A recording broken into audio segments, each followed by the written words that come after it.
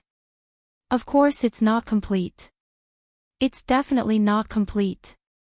Xiao Duo had already obtained most of the fragments of the creation disk.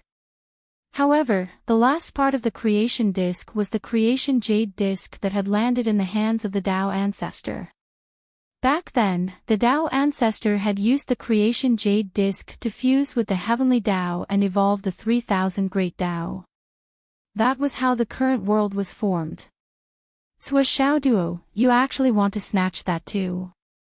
I don't know if I should say that he's too ambitious or that he doesn't know the immensity of heaven and earth. Snatching something from the Dao ancestor was a big move that Demon Emperor Jun had never thought of. I can't help you with that. I understand. I can understand that you can't help me get the creation jade disc. I completely understand. However, I hope that you can help me get something else. It's just a piece of cake for Big Brother. Xiao Duo smiled slyly. However, his words were extremely casual, as if he was talking about a small Xiao. What is it? Your 10th prince has a gourd. Xiao Duo revealed his true intentions. He bared his fangs and opened his bloody mouth.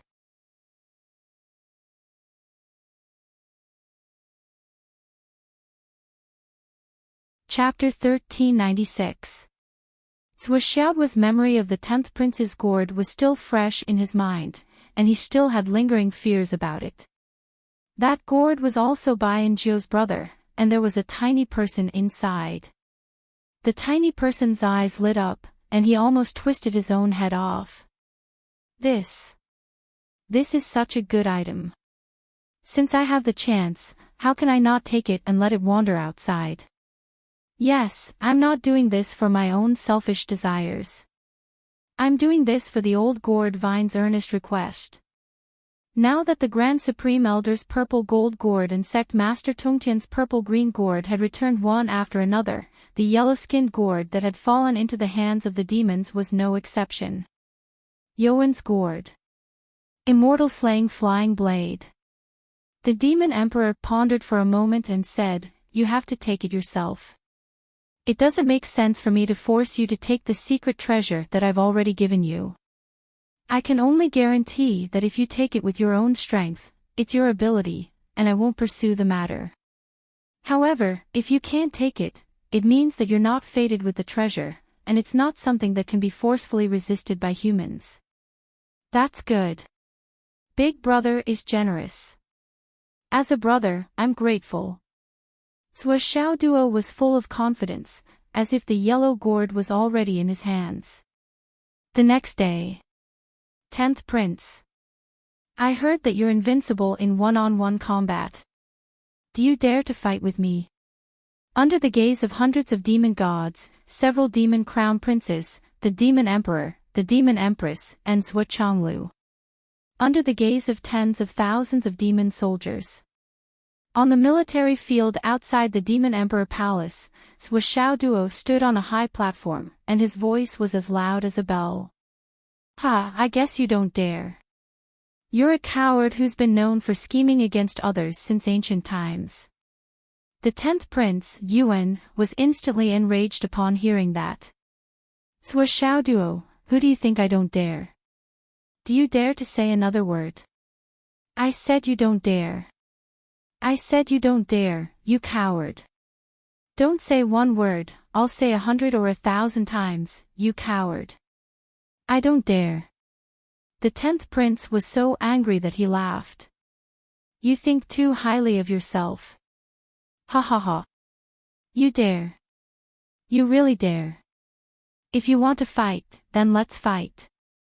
Hee hee, but as an elder, how can I have the nerve to fight with a junior like you? It's an unfair victory," Xiao Duo said proudly. "You." The 10th Crown Prince was so angry that his stomach almost burst. You fucking challenged me in front of so many people, insulted me, and made it clear that you wanted to fight me. In the end, I accepted the challenge, but you actually avoided it. Are you kidding me? You even keep saying that you're an elder and a junior, and that it's an unfair victory. How do you have the face to say that? Can you be more humane? I don't know why my father is so blind. Even if this brat is lucky enough to become the Taisheng sage's representative in this calamity, he doesn't have to call this brat brother. He's really old and muddle-headed. The 10th prince was infuriated. He leaped into the air and shouted, "Suashao Duo, come and fight me. Come and fight me to the death. Let me see how you won without honor, and see who is the laughingstock here." Young people are so impulsive. Suashao Duo sighed with his hands behind his back. You want to fight to the death so easily. You've lived for so many years, but your temperament is still so unstable. Can't I, as an elder, give you some advice? Everyone who heard him was at a loss. You've already insulted him to the point of his soul exploding, and you still have the nerve to say that his temperament is unstable. How old are you? How can you talk about teaching him a lesson every time you open your mouth? Suashao Duo, come up. I'm not going up. Suashao Duo said reservedly, I've never fought a meaningless battle. Why would I fight to the death over a dispute of personal feelings? Don't tell me that cultivators of my generation who have learned a lot of skills do not advance for the great Tao, but only to fight bravely. How childish. How shallow is that? He was the one who provoked the 10th Crown Prince first. Now that he was challenged, not only did he not fight, he even taught the person who accepted the challenge a lesson. The demons present all grimaced. There was actually such a person in this world. What do you want for you to fight? The 10th Crown Prince was going crazy. How about this? Look at you. If I don't fight with you, I really can't let you know how difficult the world is. There's always someone better than you. Suashao Duo sighed and said, how about this? He flipped his hand and a gourd appeared in his hand. It was the purple gold gourd. This is the purple gold gourd that the Grand Supreme Saint gave me. There are 2 bottles of 9 transformations golden pills in it. Suashao Duo said magnanimously, as an elder, I have to let you take advantage of me. Although it's a gourd wager, if I lose, not only will this purple gold gourd, but the 2 bottles of golden pills in it will also be yours. However, if you lose, your yellow gourd will be mine. How about that? The 10th Crown Prince was furious. All right. It's a deal. Although he was angry, he was not stupid. Suashao's purple gold gourd was clearly of a higher grade than his. After all, it was a secret treasure refined by the most powerful saint. Moreover, there were 2 cauldrons of 9 transformations golden pills in it. Purely based on the stakes of the bet, he was indeed the one who had gained a huge advantage, a huge advantage. However, after the previous battle, he knew that he might not be Suashao's match if he did not use a Dharma treasure. He said loudly, I agree to this wager. However, the immortal slaying flying dagger is my natal Dharma treasure. I will not abandon it. You plan to use the wager to fight. That doesn't make sense. Suashao Duo frowned. How is that not reasonable? The 10th Crown Prince said righteously. My immortal slaying flying dagger is my natal Dharma treasure. I have refined it with my natal true yuan since I was young. It has never been established. Are you going to sever my immortal slaying flying dagger and me because of a wager? That's ridiculous. Suashao Duo frowned, seemingly unable to make up his mind. The 10th Crown Prince snorted. There was joy in his eyes. After the battle 2 days ago, he had already sent people to investigate Sui Xiao Duo. This Sui Xiao Duo had the nickname of Iron Fist, young master in the human clan of the Astral Souls. However, the weapon that he really used to kill the enemy was a hammer. Then there were swords and hidden weapons that, although this guy seemed to have a lot of scattered items, he rarely had any Dharma treasures. Even if he did have one, such as the purple gold gourd from the Grand Supreme Sage, it must have been obtained recently. How could it be comparable to his immortal slaying flying dagger? He could not help but shout, "Sui Xiao Duo, you don't dare." Sui Xiao Duo could not help but be stunned. He pointed at his own nose and said, "What did you say?" "I don't dare." "Just say that you dare to fight or not." The 10th Crown Prince laughed. Okay. Since you use your immortal slaying flying dagger, then let's fight with Dharma treasures." Sui Xiao Duo grabbed the purple gold gourd and said, "You use your immortal slaying flying dagger gourd. I also want to use my gourd." The 10th Crown Prince sneered and said, "Okay." Sui Xiao Duo leaped up and arrived above the 10th Crown Prince in the blink of an eye. He opened the mouth of his gourd and shouted, "10th Crown Prince, I won't bully you. I'll call you.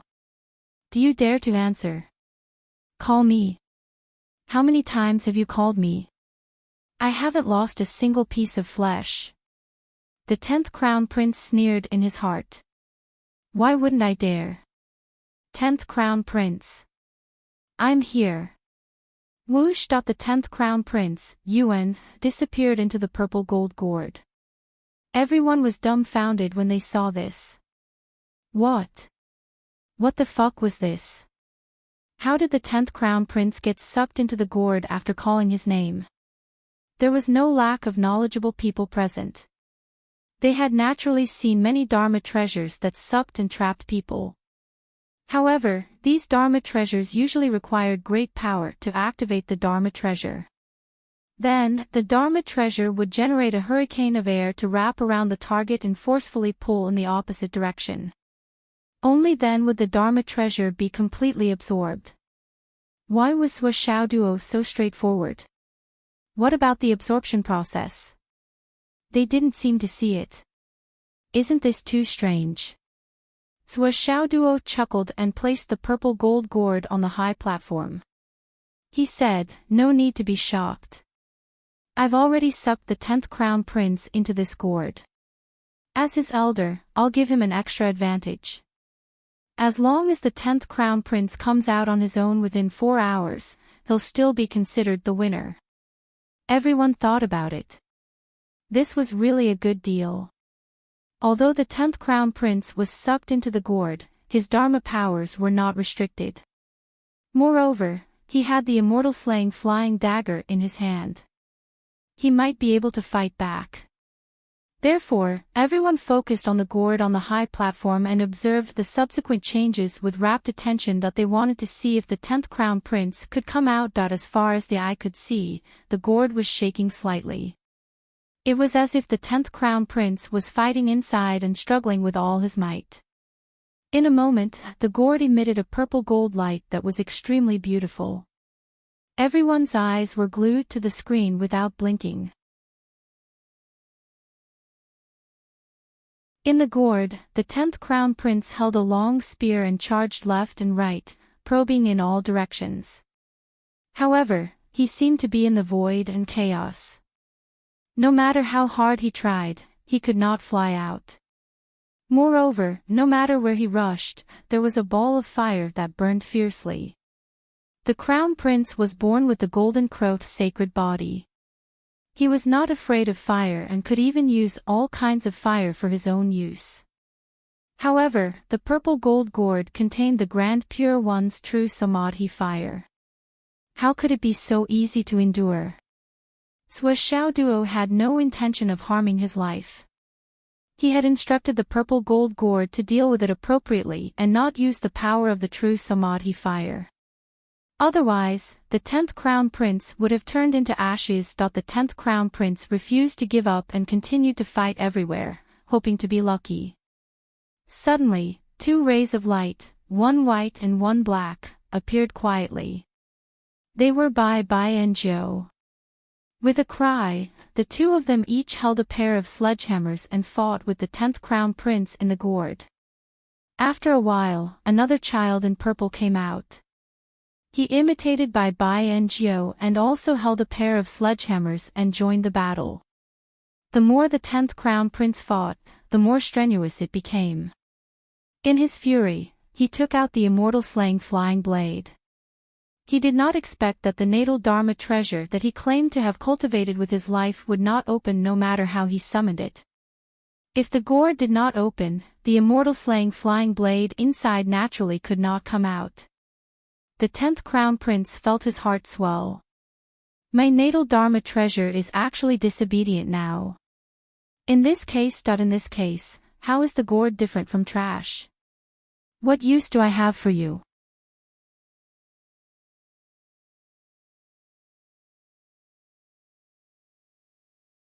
Chapter 1397.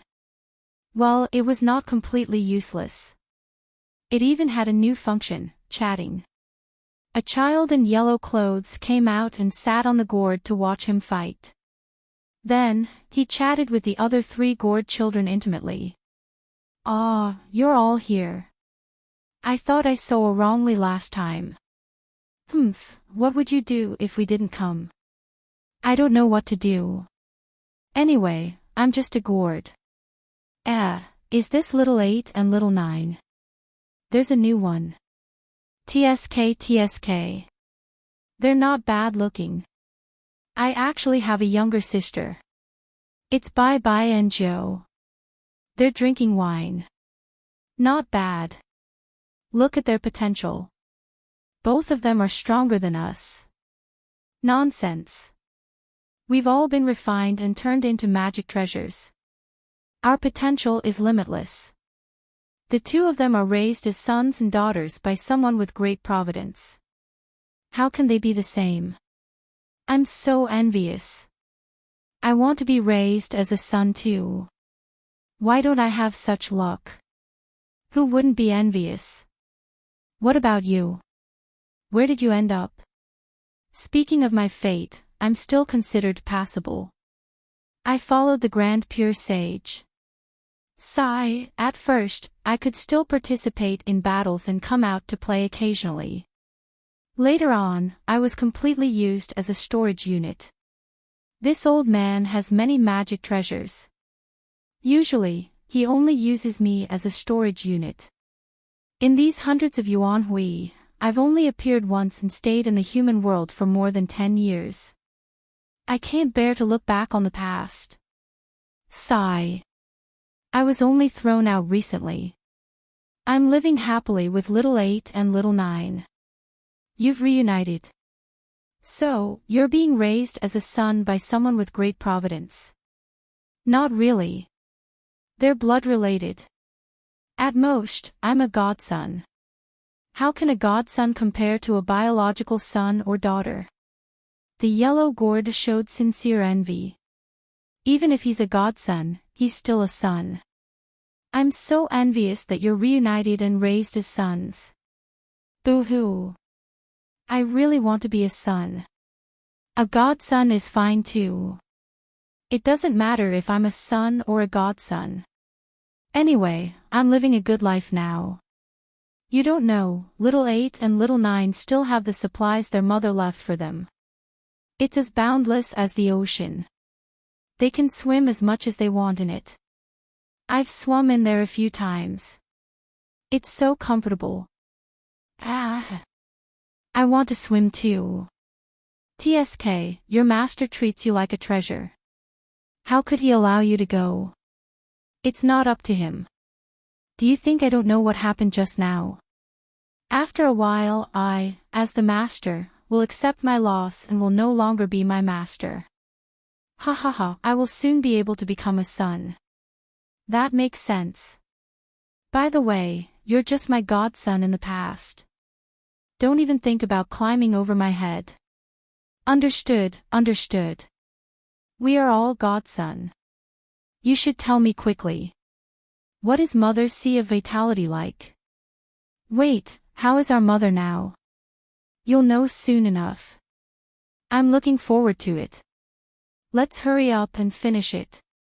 3 gourds were fighting, and one was chatting. The 10th crown prince was so angry that his eyes were about to crack and smoke was coming out of his 7 orifices. There was actually such a thing in the world. The magical equipment that he had cultivated with his life for who knows how many years was actually not listening to his command. He obviously didn't know the crux of the matter, and the current situation was normal. The immortal slaying flying dagger hidden in the yellow-skinned gourd was one of the few killing weapons in the primordial age. Only supreme-grade connate numinous treasures could withstand it, and even harder to shield its killing aura. On the other hand, if the yellow-skinned gourd didn't release the immortal slaying flying dagger, the dagger could only stare helplessly. Apart from being a supreme-grade connate numinous treasure, the yellow-skinned gourd was also a connate life form. It naturally had its own consciousness. How could it not know that releasing the immortal slaying flying dagger would deal with his own brother? Whether his brother was afraid of the immortal slaying flying dagger was one matter, but whether he released it or not was another matter. Anyway, he also hoped that his side would quickly lose and he would be defeated so that he could reunite with his 3 brothers and sisters. Not listening to his command and having no moral integrity was the most important thing. Swoosh, swoosh, swoosh. A spear appeared out of thin air, emitting black smoke as it rushed over. As soon as it met, it drilled a hole in the 10th prince's long spear. Following that, it pierced through the 10th prince's thigh. Immediately, blood flowed out, but it was immediately engulfed in flames. Seeing this, the 10th prince was scared out of his wits. God-slaying spear. It was actually the God-slaying spear. My God, why did the God-slaying spear appear here? I admit defeat. I admit defeat. You can't admit defeat. It hasn't been 4 hours yet. It's still early. Continue, continue. Today, we, the Calabash brothers, will join forces to fight the Demon Crown Prince. How can we not write a beautiful story? Then, another Calabash popped out. Looking carefully, this Calabash who joined last was in a phantom state. It said excitedly, "Let's go together. How can I be left out?" But the phantom opened its small mouth, and 2 Cheelans suddenly appeared. They brazenly entered the battle and surrounded the 10th prince. Then, the number of people in the chat group became 5. 5 Calabashes gathered to chat. It was the spirit clone of the Grand Master of Heaven's Calabash. He sensed it and rushed over to join in the fun. For a moment, the Calabash and the Calabash had a meeting, and it was very lively. The 10th Crown Prince was increasingly at a disadvantage. He was unable to parry or retaliate. But the 10th Prince's Calabash still clapped his hands and shouted from time to time, "Come on, come on." But the target of his cheering was not the 10th Prince, but the enemy of the 10th Prince. This battle could be considered as a new beginning, and it was full of fun. Any expert from the ancient times would shed tears of sympathy if they saw such a situation. With 4 Calabashes and the God-slaying spear working together, even the Demon Crown Prince might not be able to win.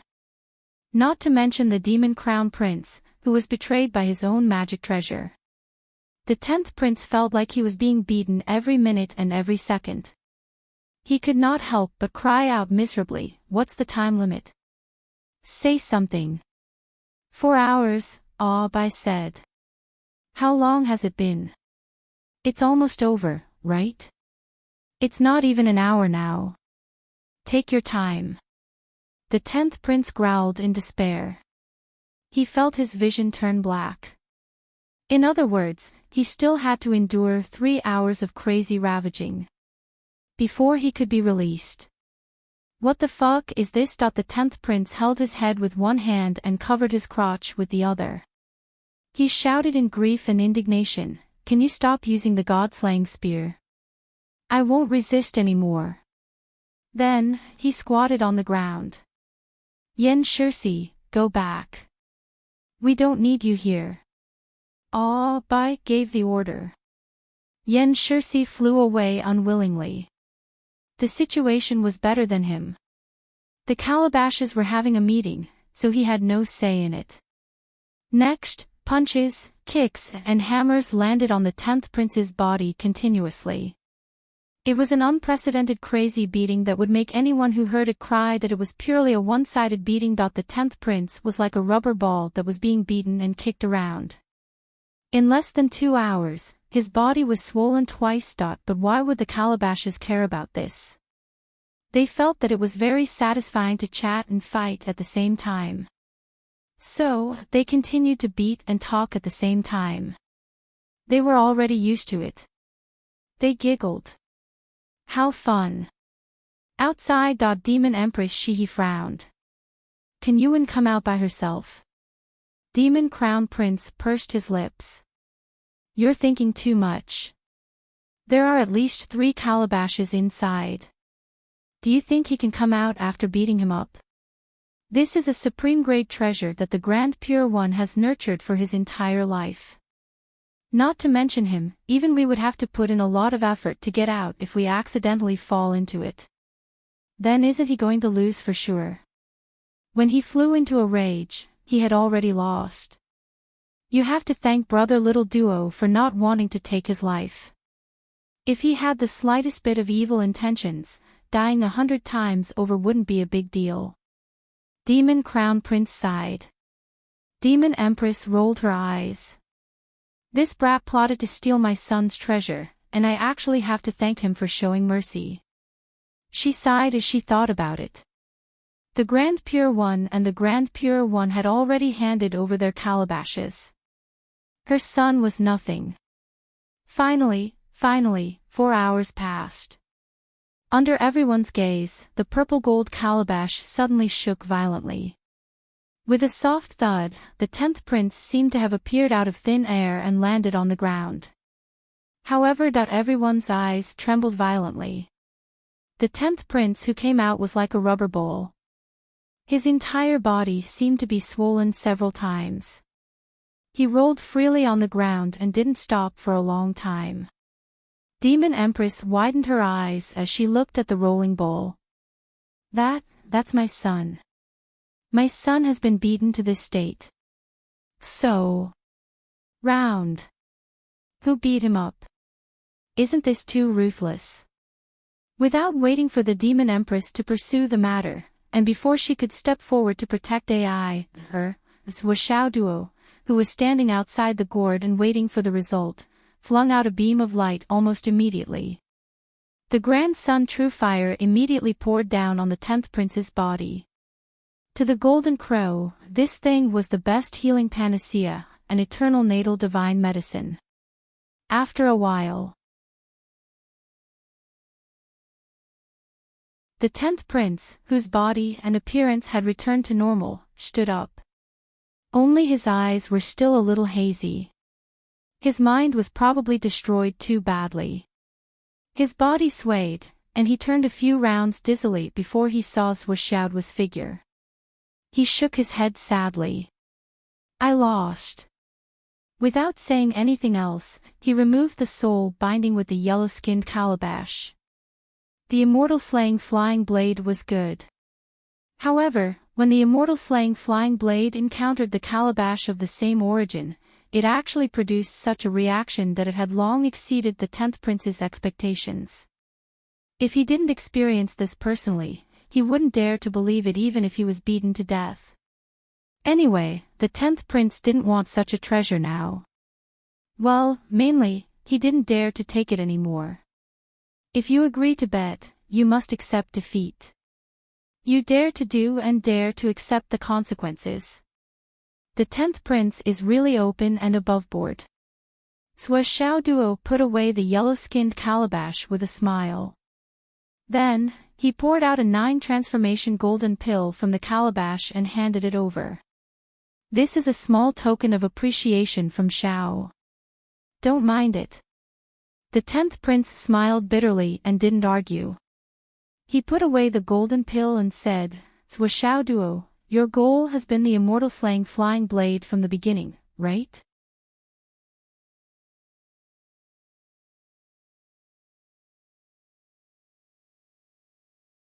Chapter 1398.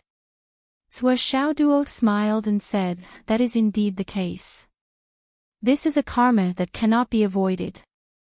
Therefore, this battle must be fought. The 10th Crown Prince snorted and said, I guessed at the moment you brought up the challenge. I am not as skilled as you. It is not an injustice to lose to a person of great fortune like you. Then, he threw the elixir into his mouth and sat down cross-legged to heal his wounds. The Grand Sun True Fire could heal the internal and external injuries of the pure-blooded Golden Crow, but the greatest damage to the 10th Crown Prince came from his heart and mind. Although the 9 transformations golden elixir could not heal these injuries, it could greatly increase the 10th Crown Prince's cultivation and repair his mind. It could be said to be the best elixir at the moment. Zhuoxiao Duo laughed and said gracefully, you are indeed the Crown Prince of the Demon Emperor. You know when to pick up and when to let go. Everyone nodded inwardly when they heard this.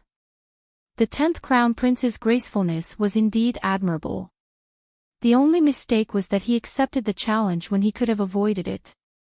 Firstly, he knew that Zhuoxiao Duo wanted to steal his treasures, but his imperial father and imperial mother were clearly here, yet they didn't stop him. Their tacit approval was obvious, so he couldn't avoid it. Secondly, he also had a greedy heart and hoped for a fluke. After all, if he won, he would have a great advantage. Under the influence of his greed, he knew that his chances of winning weren't high, but he still wanted to fight with all his might. It was due to the combination of several factors that the outcome of this battle was already decided.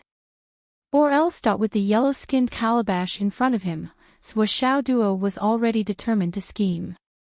Furthermore, with the karma of Shao, it was almost inevitable that the 10th Crown Prince would be killed by Zhuoxiao Duo when he had the chance. Why did the phrase, a small token of appreciation from Shao, not have a double meaning?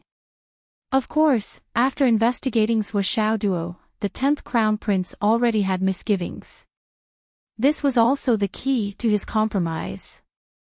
After all, the rumored iron-fisted young master had a vicious temperament and treacherous methods. Everyone knew this in their hearts. This man would definitely not show mercy, especially in order to achieve his goal. He would do anything by fair means or foul. In addition, this guy was shameless and shameless. He was extremely dangerous. It would be better to end things as soon as possible. At this moment, a woman's voice came from the sky. She said indifferently, the 10th Crown Prince of the Demon Clan, Crown Prince Yuan. I've heard so much about you. First, there was Hong Jun, then there was heaven. Dao Monarch Luya is even before you. How domineering. Everyone looked up in the direction of the voice. A white cloud in the sky suddenly transformed into the appearance of a woman. The person who came was dressed in snow-white clothes. She was cold and unapproachable. She was extremely beautiful. When Zhuoxiaonian saw her, she instinctively called out, Sister Yun Shao. All the demon gods raised their heads in unison, their faces solemn. Fairy Yun Shao. The 10th Crown Prince let out a long sigh and said, Fairy, how have you been? Yun Shao first smiled at Zhuoxiao Duo and Zhuoxiaonian before saying to the 10th Crown Prince, Dao Monarch Luya, that's what I wanted to say to you.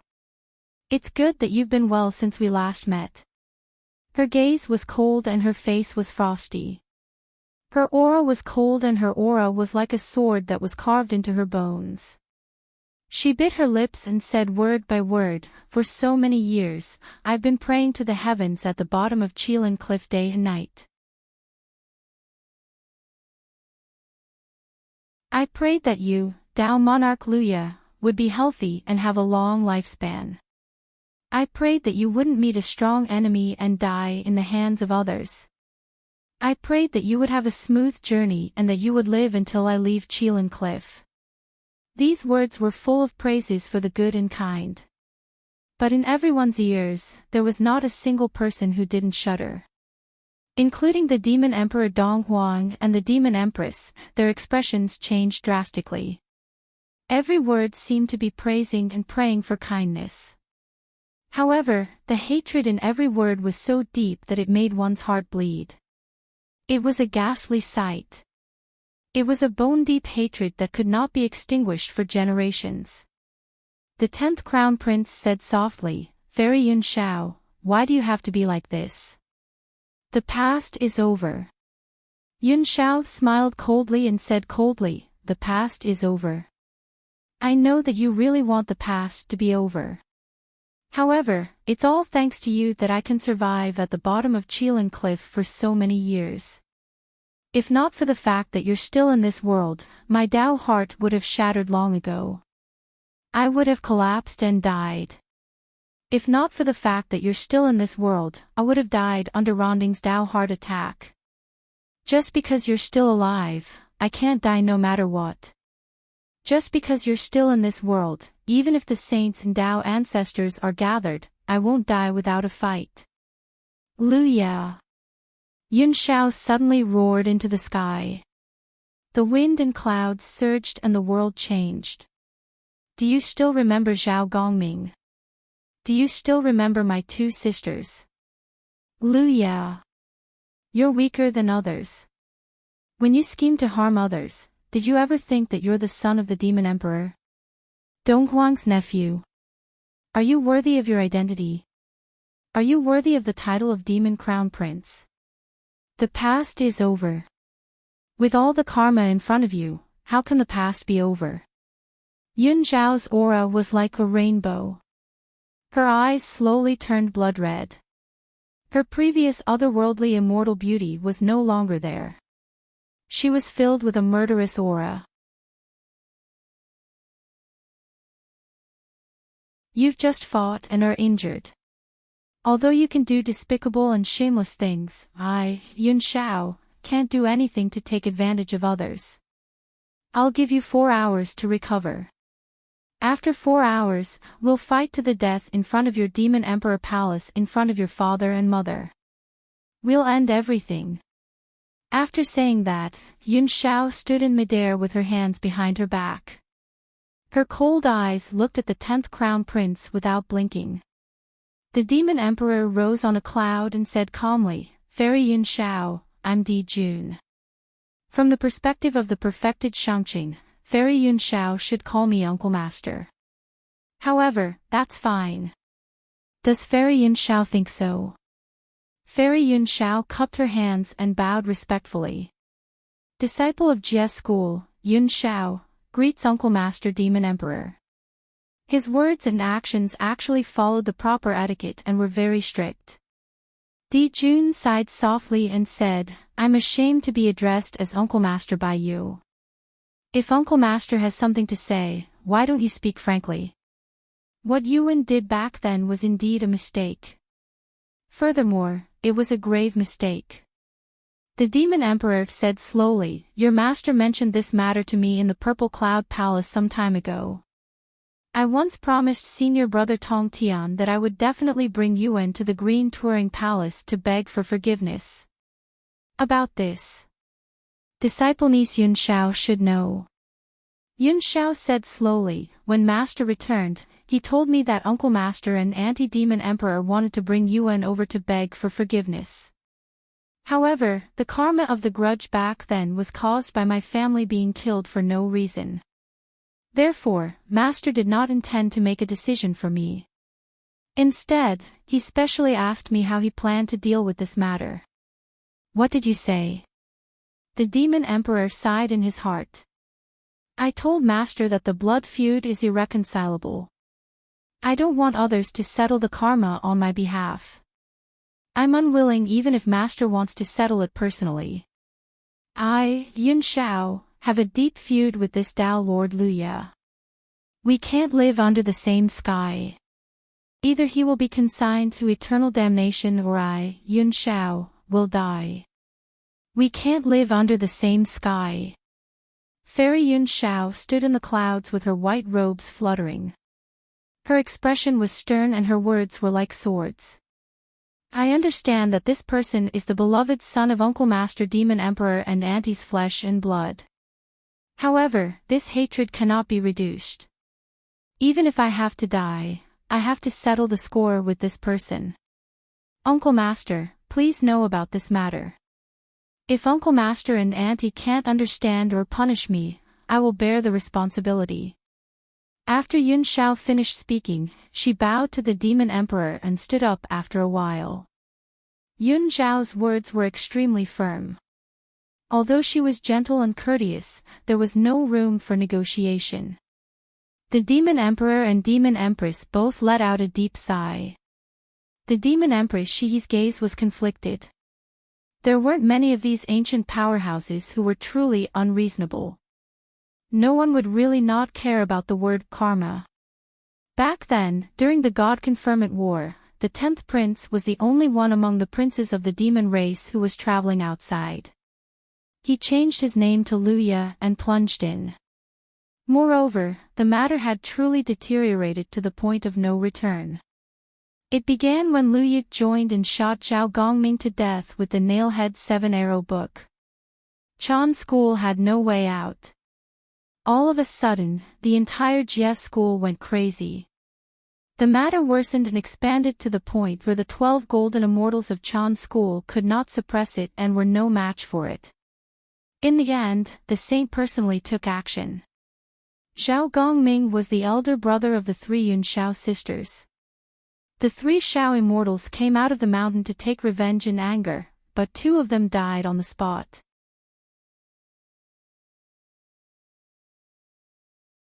The reason was because of Luya. Now, Yun Shao had just escaped from the Qilan cliff after being suppressed for tens of millions of years. On the other hand, the 10th prince, who had changed his name to Luya, was still carefree for so many years. Today, when the enemy met, their eyes were exceptionally red. Even if she was crushed, even if the entire demon race had to protect the 10th prince, Yun Shao would fight head-on. She would not rest until she was dead. She has sighed and said, Yun Shao, I understand your thoughts very well. I also understand that this is your obsession. Your elder brother and 2 younger sisters died directly or indirectly in Yuan's hands. It's understandable that you want to take revenge. It's only right. She has said indifferently, I'll allow you to fight Yuan in 4 hours.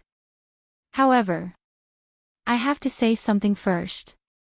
Shiha's gaze was cold as she said indifferently, you have to take revenge for your elder brother's death. If my son dies, I have to take revenge too. We've long understood right and wrong. There's no need to say more. However, as parents, we can't accept the tragic death of our beloved son. It has nothing to do with right or wrong. Shiha sighed. Yun Shao, you have to understand. Yuan was definitely not Yun Zhao's match. Once they fought, it would be a dead end. The Demon Emperor and Demon Empress were well aware of that. What happened back then was indeed Yuan's fault. As the rulers of the demon race, we can't confuse right and wrong. That's why we discussed compensation with senior brother Tong Tian many times. We didn't want the 2 families to hurt the harmony. If you insist on killing us, we'll let you kill us. After all, we were in the wrong first. It's only right to repay karma with our lives. However, once Yuan dies, karma will evolve into the grudge between you and us, Yun Shao. In other words, it's the grudge between Jie School and us demons. We can't let go of your elder brother's revenge, but we definitely can't let go of my son's revenge. Shiha sighed. Yun Shao, I'm not trying to scare you.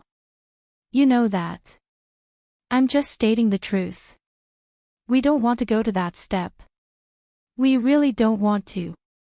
I also understand your plan. You want to kill yourself immediately after killing Yuan to end the karma. However, Jie's school has just returned, and you, Yun Shao, as the first disciple of the outer sect, died in our demon race. It's obvious at a glance that what happens in the future is uncontrollable. She has said earnestly, I also want to plead for my son, but Yun Shao, you have to consider it.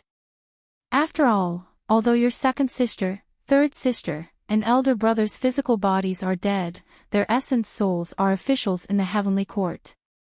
As long as they're willing, they can still see each other every day. However, if you and Yuan die in this battle, you'll be completely annihilated.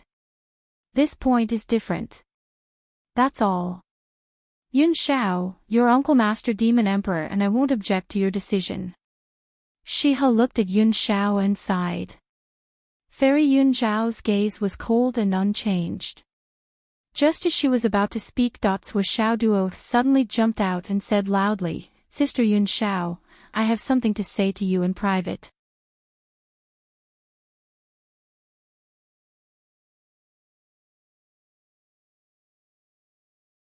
Chapter 1399.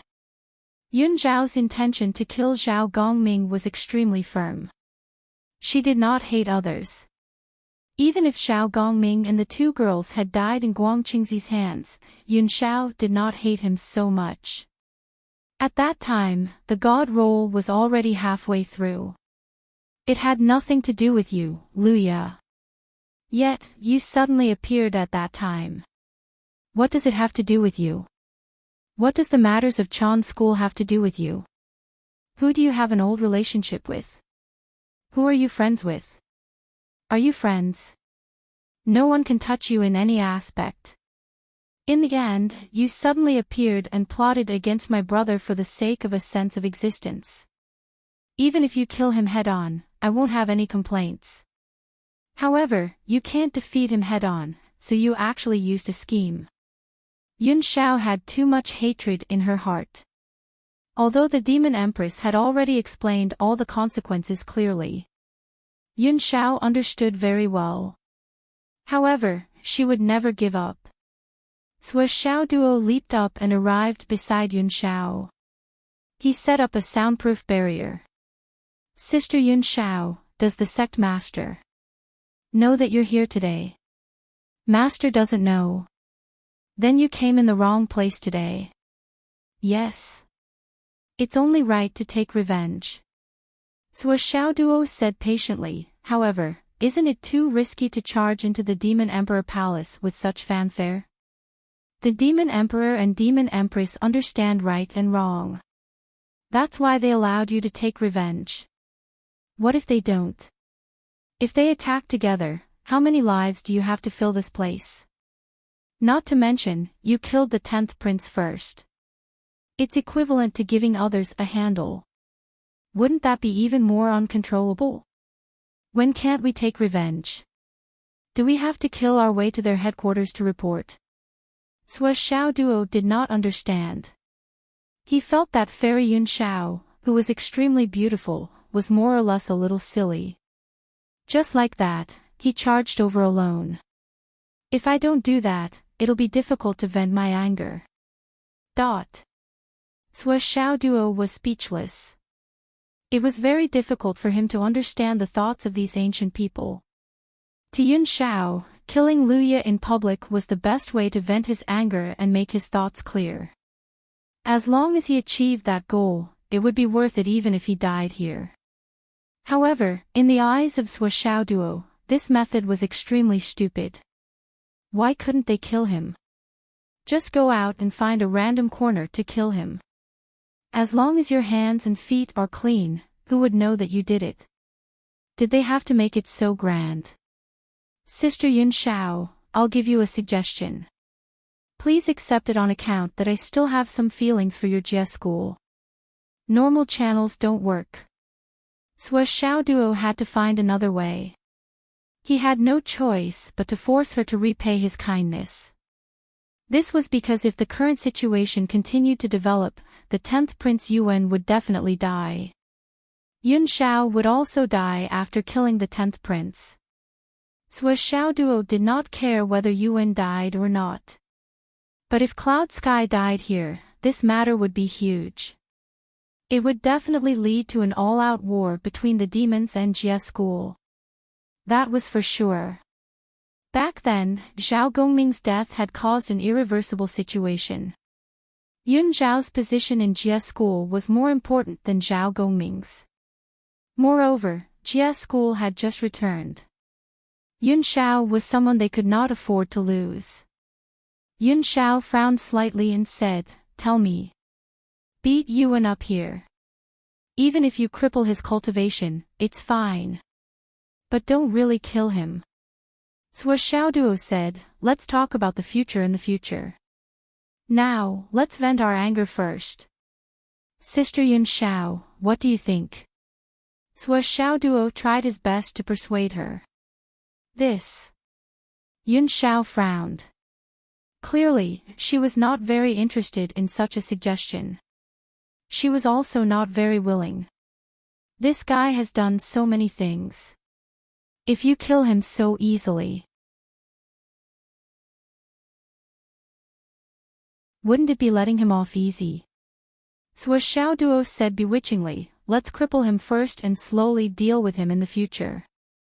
Every time we deal with him, we'll vent our anger. How good is that?" Yun Zhao's eyes flickered slightly. That makes sense. Then let's do that. Yes. Sua Xiaoduo finally heaved a sigh of relief. Encountering such a stubborn girl, it was really not easy to convince her. Yun Zhao's personality was comparable to that of Sua Xiaoyan's. It was very difficult to change the fact that she had made a decision. Sua Xiaoduo was forcing her to repay him for his kindness and persuading her with reason and emotion that he finally persuaded her. Besides, your brother and sister are in the heavenly courts. Although they are on the investiture of the gods and can't roam around the world like before and their freedom is limited, they are not completely dead. You can still see them at any time. Sua Xiaoduo persuaded, besides, they were just itinerant cultivators in the past. What merit did they have? But now, who in the world doesn't know them?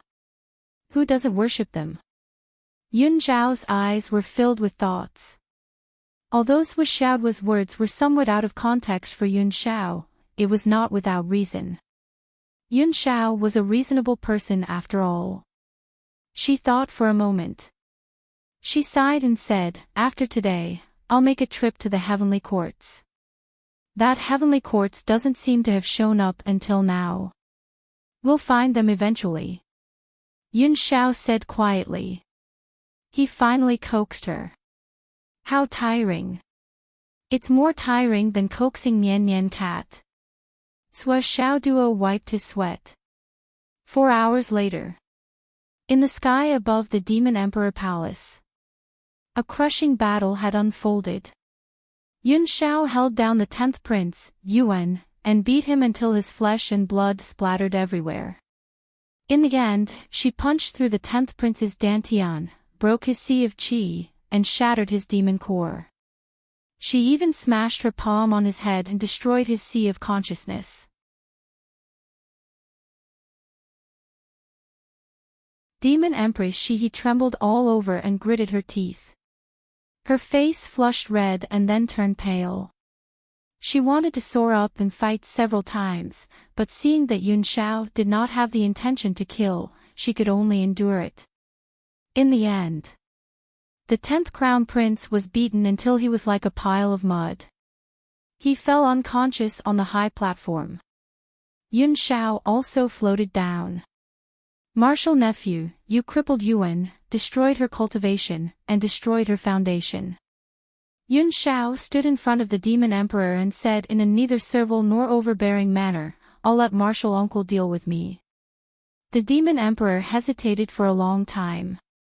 Finally, he sighed and said, "The grudge ends here. You may go." The Demon Emperor was also angry, but when he thought about how the demon race was already in trouble and was in the wrong first, it was already good that he could keep his life. In other words, it was lucky that Yun Xiao beat him up. If he was carried back after being beaten up like this outside, this grudge would still be formed. Now, the demon emperor could only watch helplessly, but he could not say anything else. Farewell, Yun Shao. Yun Shao bowed respectfully and also bowed to the demon empress. I'm sorry, Auntie. The demon empress' lips quivered, and her eyes were complicated. Yun Shao. You won't beat him again in the future, right? Yun Shao hesitated and said, if he recovers. If we meet again in the future. I might have to beat him again. You're such a simple-minded girl. Can't you say a few words to make me feel better? The demon empress sighed and waved her hand. Get lost quickly. Yun Shao nodded and bowed. She turned and left on a cloud. When she reached the clouds, she stopped and thought carefully. He murmured, what little duo said makes sense. Now that things have come to this, as long as they don't mess with me in the future, there's nothing wrong with letting this matter go. After all, if they had listened to Master's words and closed the island, there would be nothing that could threaten them. Sigh. I'll find an opportunity to look for them. The white cloud left leisurely. Zhou Xiao Duo stayed in the demon race for half a year. Then, he returned to the astral soul's continent. He began to train Li Chenglong and the others with all his might. Zhou Chonglu and Wu Yuding had also gained a lot from their trip to the demon race this time. After they returned, they trained Yu Dongtian and his son as well as Yun Zhonghu and his wife with all their might. The battle outside was earth-shattering. On the Umno Alliance's side, after the 8 Zhu Wu returned, they were indeed unwilling to be left out. They quickly joined the battle. Today, they would fight this person. Tomorrow, they would fight that person. Not long after, all the factions, except for the human race of the astral souls, had been beaten up without exception. They had also offended everyone. They had barged into the spirit clan to ask for spiritual herbs and injured many of them. They had deliberately killed many of the demons. The demons were also old opponents. When they met them, they would kill them. As for Jia School, Chan School, and the Western sect, which had nothing to do with them. The medicine Buddha of the Western sect was crippled by the 2 Zhu Wu. There were also many Vajra guardians. The Zhu Wu swept over with red eyes and killed many of them. Saint Jia-yin was furious and personally attacked. The Zhu Wu immediately retreated. When they retreated, they encountered the goddess of Wudong and fought. The goddess of Wudong escaped with serious injuries. Daoist Duobao chased after her in anger. The Zhu Wu had already left. On the way, they met a Daoist. It was Perfected Tai. He was just a little bad-mouthed, but he was beaten up by the Zhu Wu. Perfected Yuding risked his life to save Perfected Tai, so the people of Chan School were collectively furious. We didn't provoke the Wu people. What's wrong? Therefore, they began to fight with the Wu people. The flood which felt bitter in her mouth all the time. For so many years, she had been dreaming of saving the Zhu Wu. Now, she had really done it, and the Zhu Wu had all come out. However, the flood which only had one thought now. Whichever faction was more powerful, she would lock them up again. Before they came out, the Wu people had almost no enemies. When they came out, except for the astral souls, everyone else was an enemy. The Umno Alliance was fighting in all directions. The flood which felt that she was in a terrible fix and was mentally and physically exhausted. At first, she was still trying to clean up her mess, but then she realized that she had already fallen into a shit pit. How could she clean it up? Suddenly, the entire world was an enemy. She had no choice but to fight. You really know how to cause trouble. Sometimes, the flood which came to Zhou Chonglu to drink, not to drink, but purely to complain. Previously, I could still control Lai Hua and the others, but now, I can't control them. If I hadn't built a large number of heroic soul passes back then, the entire continent would have been destroyed. However, they still enjoy it very much. Every day, they say things like, the entire world is an enemy. Why should I be afraid? Sigh. This is fucking. Zhuo Chonglu couldn't do anything about that. He could only say, drink, drink. Now, the 8 races were in a chaotic war, plus Jia school. The flames of war were everywhere. Only the astral souls was still peaceful. They even slowly recovered some technological communication and could broadcast some news. However, everyone, including the poor people who didn't know martial arts, knew. The flames of war were about to burn. This last paradise could not help but be plunged into misery and suffering. Many couples who often quarreled no longer quarreled.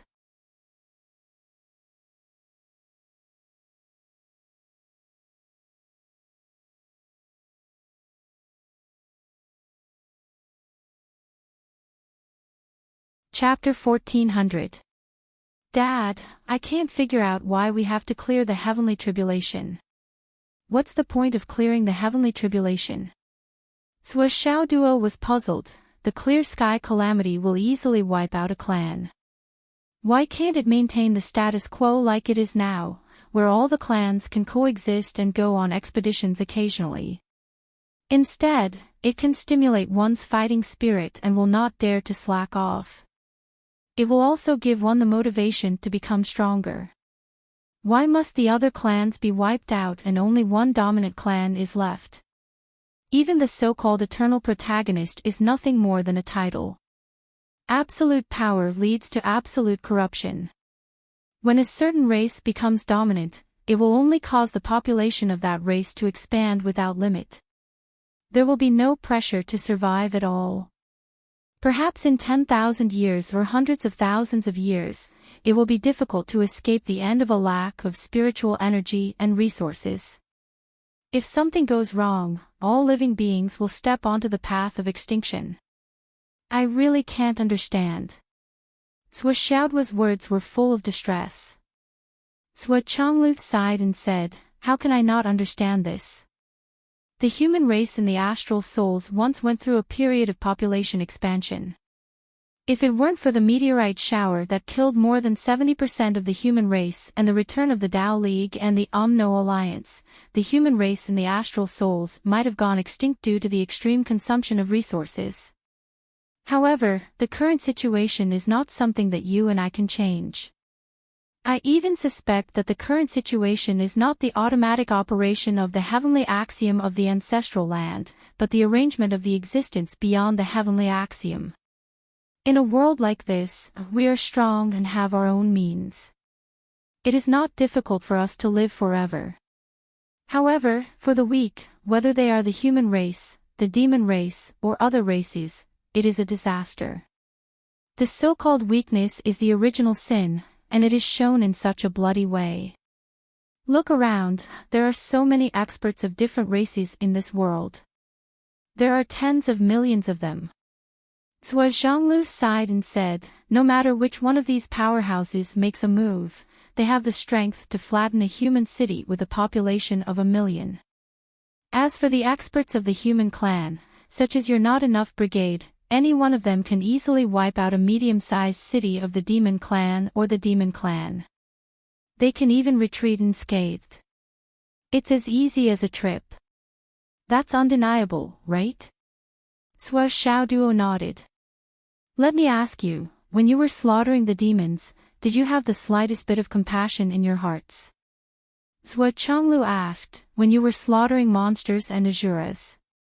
Were there any times when you didn't have the heart to kill them? Zhuo Xiaoduo shook his head. No. That's it. That's the crux of the problem. Zhuo Chonglu said lightly, because the education we received since childhood has determined our basic worldview, values, and morals. Therefore, we don't feel that there's anything wrong with this kind of killing. After such a massacre, I even feel that I've contributed to the future of the human race. It's a great sense of accomplishment. People have the same mind, and their hearts share the same principle. Isn't it the same for the experts of the various clans? In the long run, the experts of each generation will only become more and more vicious and cruel to the outsiders. The rhythm and style of this world will only become more and more cruel. Zhuo Changlu sighed. But what are the sins of living creatures? Is being weak really the original sin? Born without the aptitude for cultivation, can we only be reduced to food, hunted, and slaughtered in this world?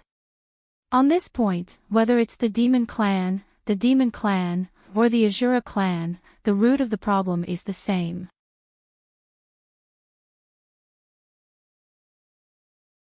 We think the demons are cruel, but when we slaughter the cities of the demons, what's the difference in the eyes of the demons? To be fair, when they look at us, they think we're delicious. How is it different from when we cook delicious meat? It's just a difference in the education of the various clans since childhood. There's no need to be harsh. Under such racial differences, it's difficult to unify the thoughts.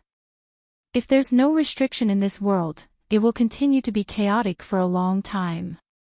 Even if the experts of the various clans join hands and reach a consensus to promote a peaceful situation, it's just a terrifying balance.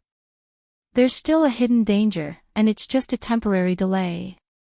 And this situation is bound to continue until the end of time. Even if there's no cleansing heavenly tribulation, the final outcome will still be the same as the cleansing heavenly tribulation now. A certain clan will be completely strengthened, or they'll exterminate the other clans, or they'll suppress the other clans to establish the absolute right to speak, and achieve a de facto unity. This is the inevitable trend, the inevitable result. It is only at that time that we will be able to completely eradicate the problem of becoming food for other races at any time and place and become extinct. Zhuo Changlu let out a long sigh and said, as long as the two clans coexist in this world, this kind of thing will never be avoided. After such a detailed analysis, at least I'm full of admiration for the powerful figure who went beyond the heavenly Tao and directly started the cleansing heavenly tribulation in this world. Only at the initial stage of the return of the clans, the cruel war that's bound to come, can be brought to an end as soon as possible, and establish a lasting peace for generations to come. Even if there will be wars in the future, there will be the rise and fall of dynasties, and there will be the change of forces. It will only happen among the clans.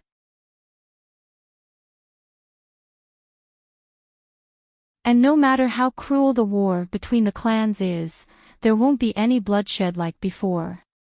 At least in my opinion, once and for all, this is both a crisis and an opportunity for long-term peace and prosperity. In the future, no matter whether it's the Monster Clan, the Demon Clan, the Wu people, or the Spirit Clan left in this world, as long as the unification is achieved, there will be a developed and civilized society in the future. All kinds of systems, laws, inventions, and creations will appear. Zhuo Changlu said, just like the development of the land of astral souls in the past thousands of years. Science, technology, civilization, economy. Our development has proved that although we have developed these things, as long as there is a powerful enemy, everything is meaningless. As long as the enemy comes, the so-called civilization will be gone in a day. Only after the war, after the unification is achieved, and after the redevelopment, can we have a long-term prosperity. Otherwise, no matter how valuable, meaningful, and promising the research results are, they will just be like a flash in the pan, like a bubble in a dream. When a giant demon beast's iron hooves fall, the entire city will be gone. How can we talk about science, technology, civilization, and prosperity? Zhuo Changlu said, maybe in the future, we can develop powerful weapons with only science and technology to destroy those giant demon beasts. But for now, it's unrealistic. Of course, the person Zhuo Changlu was talking to was not Zhuo Xiaoduo himself.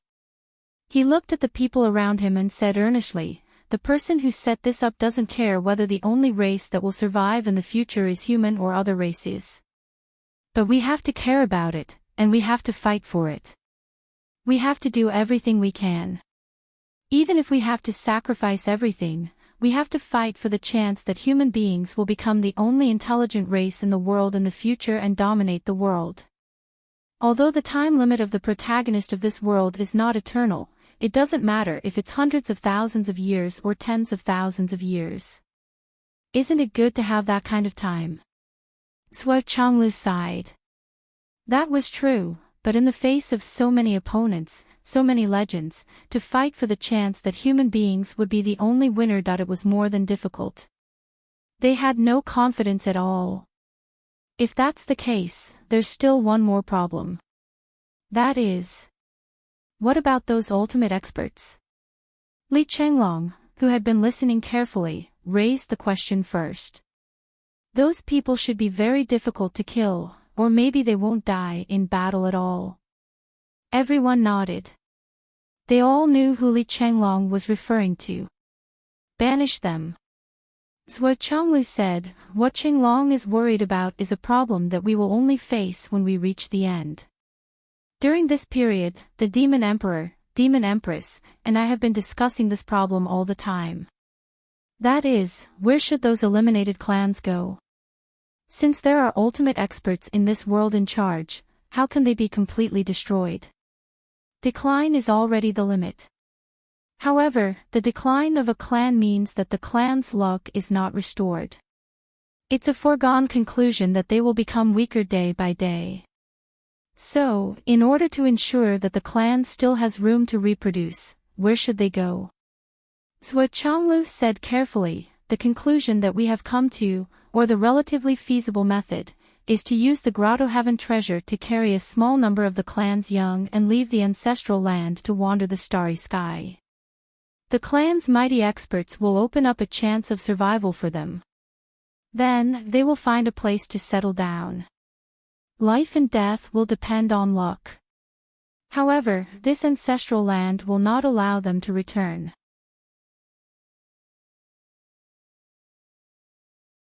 Even then, they will be reduced to the evil clan of the heavenly axiom because of their luck, and it will be difficult for them to survive. In other words, keep your orthodoxy in spirit, but your sect master, and clan leader will have to leave the ancestral land. After the unification, in this world, as the ancestral land, there will still be the Western sect, the Jia sect, the Chan sect, the Taoist sect, the Fiend sect, the Spirit sect, the Azura race, the Magi race, and so on. However, there won't be any specific method of inheritance for all of these. They can only keep their orthodoxy and spirit. The real demons, sorcerers, Buddhas, and Taoists can no longer exist in this world. Even the ultimate experts of each clan will be expelled by the heavenly axiom. Zhuo Changlu smiled faintly. Let this world be dominated by only one clan. Provide the clan with the greatest amount of resources, and let them recover in the shortest time possible. Then, they can reproduce and develop. The cycle of yin and yang. This is the true meaning of this clear heavenly tribulation. Everyone murmured slowly.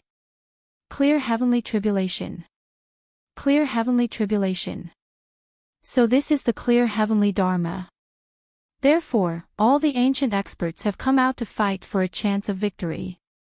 They want to settle all their grudges at this stage, because this is the last chance. If they miss this chance, most of the ultimate experts will wander to the boundless starry sky. No one knows where they will settle down in the future. They won't have the chance to settle their grudges. These are things that every saint can see. The so-called clear heavenly tribulation is probably like this. From now on, there will be no more conflicts between clans. Only one clan will rule, and the prosperity will last for a long time. Zhuo Changlu said slowly, that's the principle. However, with the strength of human beings, we don't have the confidence to say that we can become the final world dweller. These words made the hearts of everyone present heavy.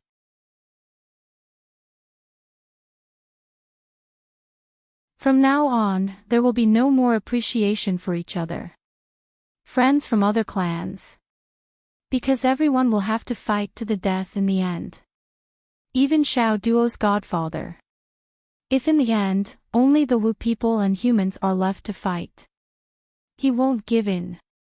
Actually, this clear heavenly tribulation has another purpose, Zhuo Changlu said. What's the purpose? Liberation. Zhuo Changlu said deeply, liberation of the saints.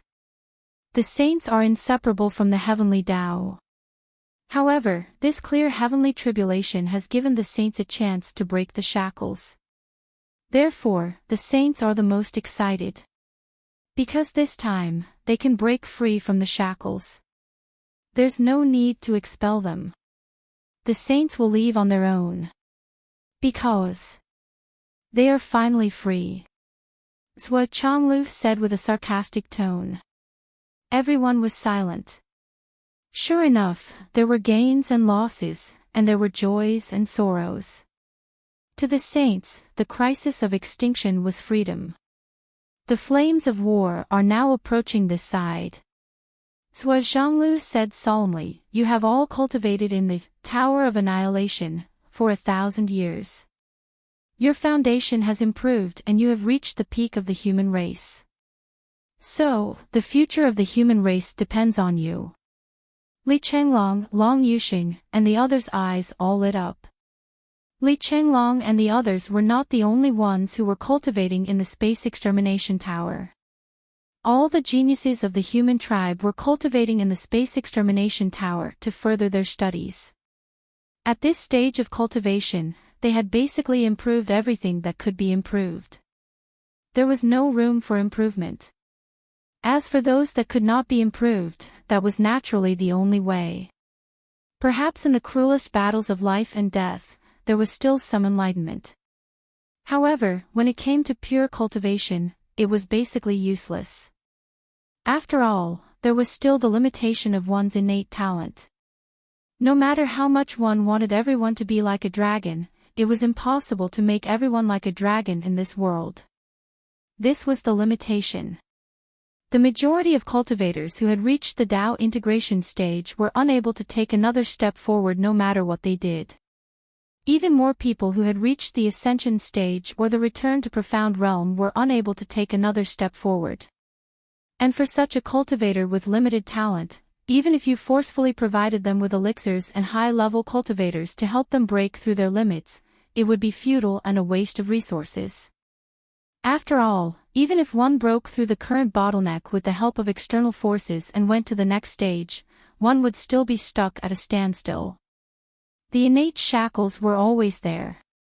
If one couldn't pass it once, he wouldn't be able to pass it again. In such a dangerous situation, there was no chance to look for personal opportunities. If one couldn't pass it, there would naturally be others to take over. Whoever could do it would take over. Students from the Hidden Dragon High Martial School, High Martial School, High Martial School, High Martial School, High Martial School, High Martial School, High Martial School, High Martial School, High Martial School, High Martial School, High Martial School, High Martial School, High Martial School, High Martial School, High Martial School, High Martial School, High Martial School, High Martial School. Phoenix City. Qin Fangyang was holding a beautiful little girl in his arms as he strolled around the campus with a warm smile on his face. When the students and teachers saw him, they stopped in their tracks and bowed. Hello, Principal Qin. Hello, hello. The little girl was still struggling, so he put her down on the ground. Then, she took off on her two short legs and ran quickly on the ground.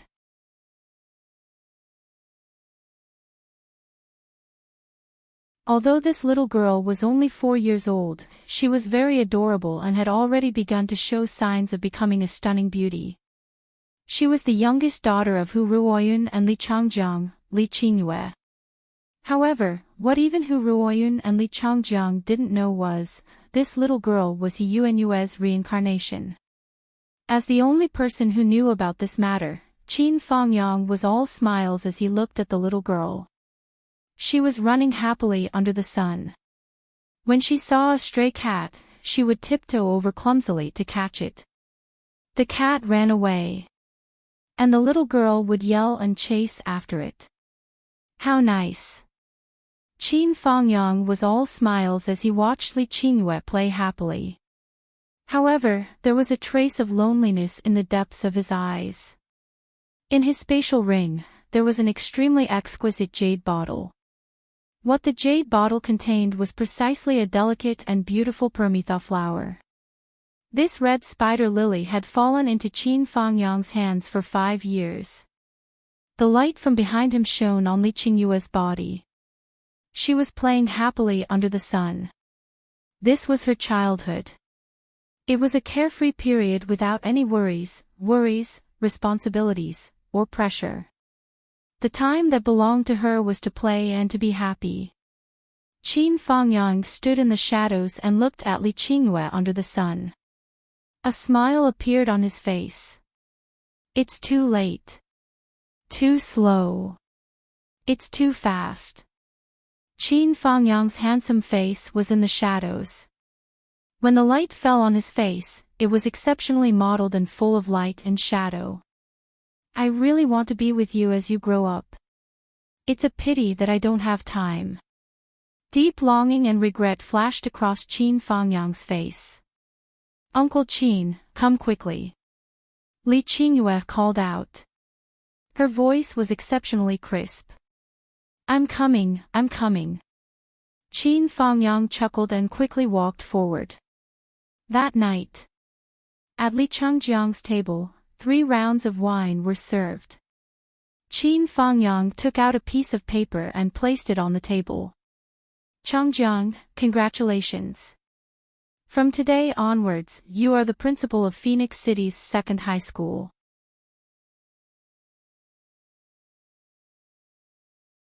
This.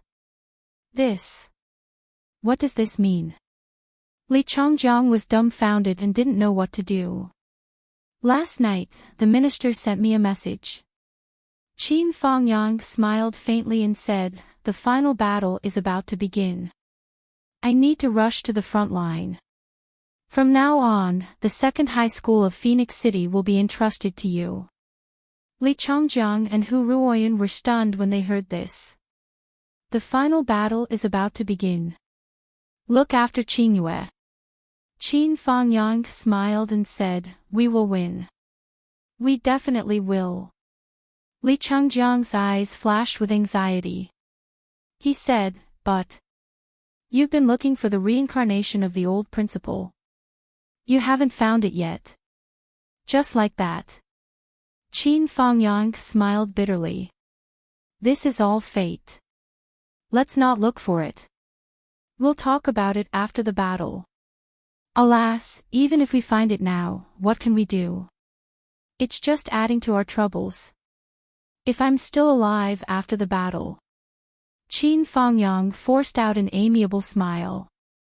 Suddenly, a wave of sadness surged from the bottom of his heart.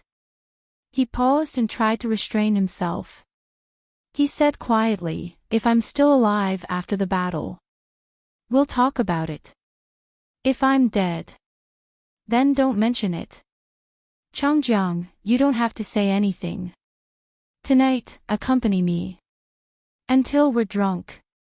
After saying this, Qin Fangyang raised his wine cup and drank it in one gulp. In the blink of an eye, it was already past midnight. Li Changjiang, who couldn't hold his liquor, was already drunk and unconscious. Qin Fangyang quietly stood up. All the luggage was already prepared and placed in the space ring. Everything that needed to be arranged had already been arranged.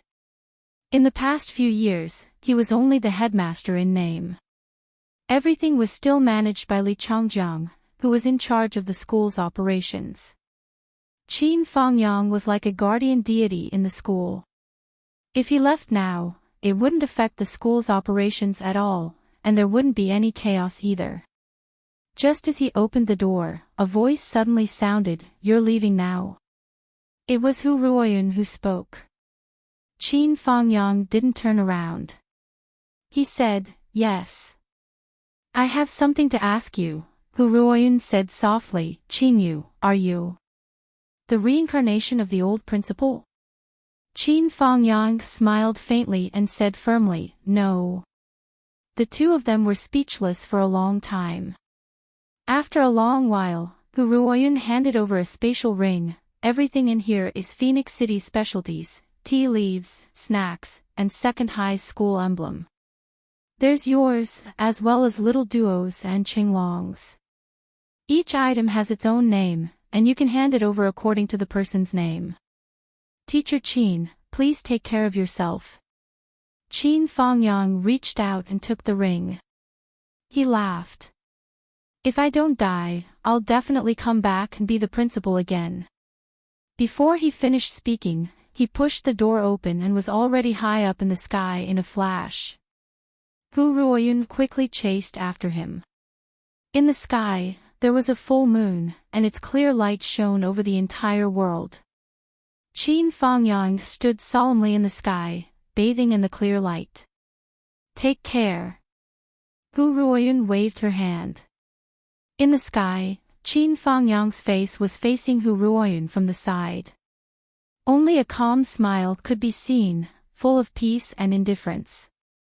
He waved his hand, and his body soared into the sky like a gust of wind. It was as if he had rushed to the moon.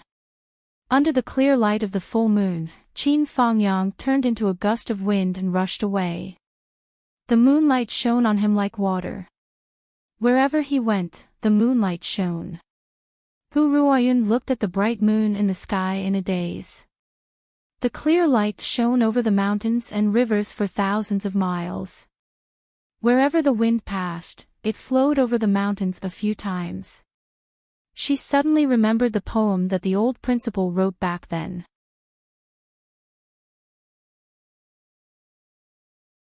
"A man's ambition in life is to fight in a mighty city, shouldering the responsibility of the country, more than love. After parting today, I'm not drifting to the ends of the world. My heart is like the bright moon, shining on you every night." Qin Fangyang rushed all the way under the moonlight. Suddenly, he reached the peak of Phoenix, turning around and suddenly appeared. He turned around and took a deep look at the lights of Phoenix City behind him. In his heart, there was an endless reluctance. He raised his head and looked at the full moon in the sky. "My heart is like the bright moon, shining on you every night. Qianqian, I miss you so much." Qin Fangyang murmured softly. He reached out and took out the red spider lily from his chest. He looked at it for a long time. Finally, he sighed. Then, he circulated his energy. With a crisp bang, the jade bottle that was as hard as black gold shattered. Along with the red spider lily in the bottle, it turned into powder that filled the sky and scattered all over Phoenix, turning around. "This battle, there's no chance of survival. Our love is deep but shallow. There's nothing I can do. Qianqian, I'm leaving." Under the moonlight, Qin Fangyang did not even look back. With a low roar, he tore through space and disappeared in a flash. In the distant space, Duo Bao pointed his sword at Buddha Ronding's throat from afar and said calmly, "Buddha of the past, have you regretted what happened back then?" Randang said calmly, "The past is the past. The past is over. What's there to regret? In that case, what if I use your corpse to pay the karma of the disciples of Jie school? Since I lost, everything is naturally feasible."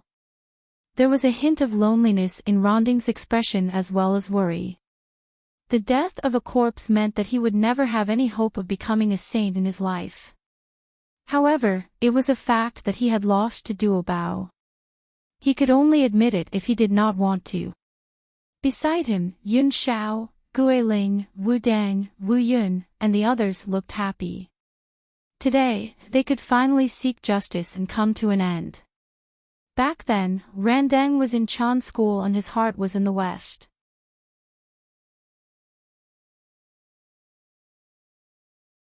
Among the disciples of Chan's school who had entered the West, Randang was the most loyal. Because of that, he became the Buddha of the past among the three Buddhas. Countless disciples of Jia's school died tragically in Randang's hands. Now, he had finally settled the karma. Yun Xiao was happy when she saw Randang leave. However, she was still indignant. Why didn't you just kill him? With his cultivation level, it's not worth it to only kill one of his good corpses. Not to mention that he won't vent his anger smoothly enough, he will most likely still cause trouble in this calamity. Duo Bao handed the 24 sea calming divine pearls and the treasure fall money to Yun Xiao and said, "Keep these." Then, he explained, to us, killing one of his good corpses is already the limit. He is ultimately the past Buddha of the Western sect. If he goes overboard, it will only cause the backlash of the Western sect. However, if we don't kill him, there are still too many people who will not let him off. There is really a lot of karma that Randang has over the years. It's better for others to do it. As soon as the Great Tribulation begins, I'll kill one of the three Buddhas of the Western sect. I'm really worried that I'll bring unexpected variables to Master. This time, the heavenly tribulation will sweep through the various races of the heavenly circuit. I'm more willing to have fewer variables. I don't want to trigger extreme events in the early stages of the heavenly tribulation. Duo Bao sighed. He was also one of the three Buddhas of the Western sect. As a former Buddha, he was almost the existence closest to a saint. Only an existence of such a level could clearly understand how difficult it was to cleanse the sins of Jia's school after everything was straightened out. It was precisely because he understood that he was really unwilling to cause any more karma for the Grand Master of Heaven and Jia school. As the eldest senior brother of the Jia school, he had to restrain himself even if he had to end the karma of the past. Apart from having a target, he had to remember to stop. Once he formed a death feud, he would form a death feud with Jia school. Under the heavenly tribulation, he would not rest until he died. To be honest, I want to leave this world with Master, junior brothers, and junior sisters after resolving the karma of the past. We won't cause any more trouble. Think about it. The Penglai Immortal Island, the Golden Ao Island, and the Cloud Immortal Island. The three islands would gather and carry the entire Jia school to transcend this world and travel the galaxy. How satisfying would that be? Duo Bao sighed and said, after so many years. I've been scheming and scheming. It's really too tiring. He looked at the boundless starry sky and sighed. Senior brother has been tired all these years, Yun Xiao. The disciples of the Jia school were all silent. Tears could be seen in their eyes. Yes, it's really too tiring. Yun Xiao held the sea calming pearl in her hand lovingly. She did not care about the treasure fall coin that was also a peerless treasure. She lowered her head and said softly, the next time I see Xiao Duo, I'll give him the treasure fall coin and the 24 sea calming pearls. He should be able to use these treasures. She really did not care about those treasures at all. She did not take them seriously at all. She only felt sad.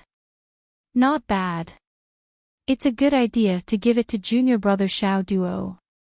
Duo Bao smiled warmly and said, it seems that junior sister Yun Xiao has a good impression of this kid. Yun Xiao smiled. It's not just good. Let's not talk about him saving me from the Qilin cliff. Let's just talk about how he tried his best to stop me from killing Luya when I went to the Demon Emperor Palace to take revenge.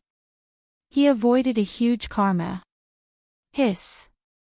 Duo Bao took a deep breath and supported his forehead with one hand. He smiled bitterly. You actually went to the Demon Emperor Palace alone.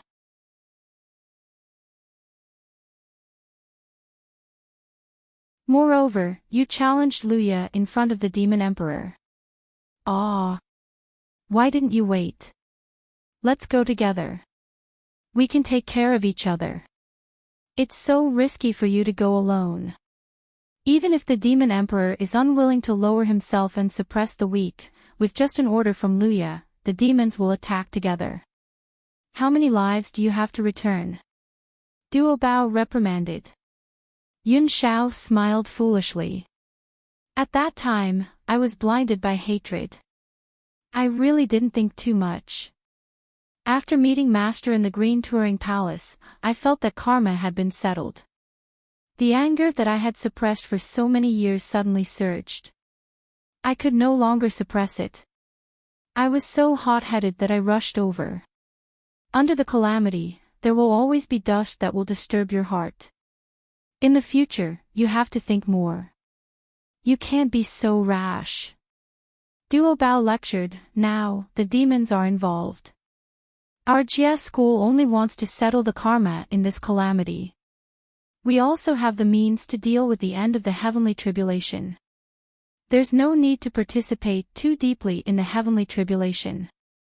However, if we kill the 10th prince, Luya, I'm afraid we will really fall into it. Yun Shao lowered her head and listened. Let's go. In the next round, let's find Guang Qingzi to settle the score and settle the karma. All right.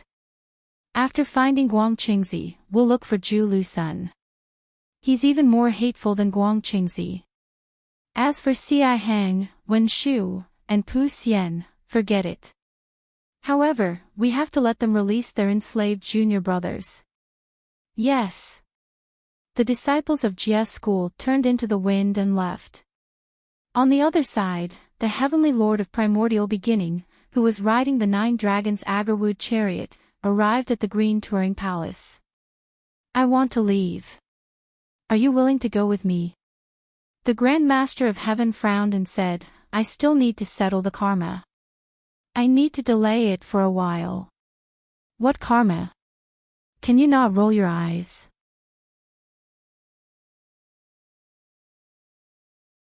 You worry too much. We're all like you. Apart from beating up our brothers, we're sleeping. Really, we don't have to worry about anything. That's because boss hit you. What does it have to do with me? The Grand Master of Heaven snorted and said, before boss left, he left a note for me to settle the score with you. How can there be no reason?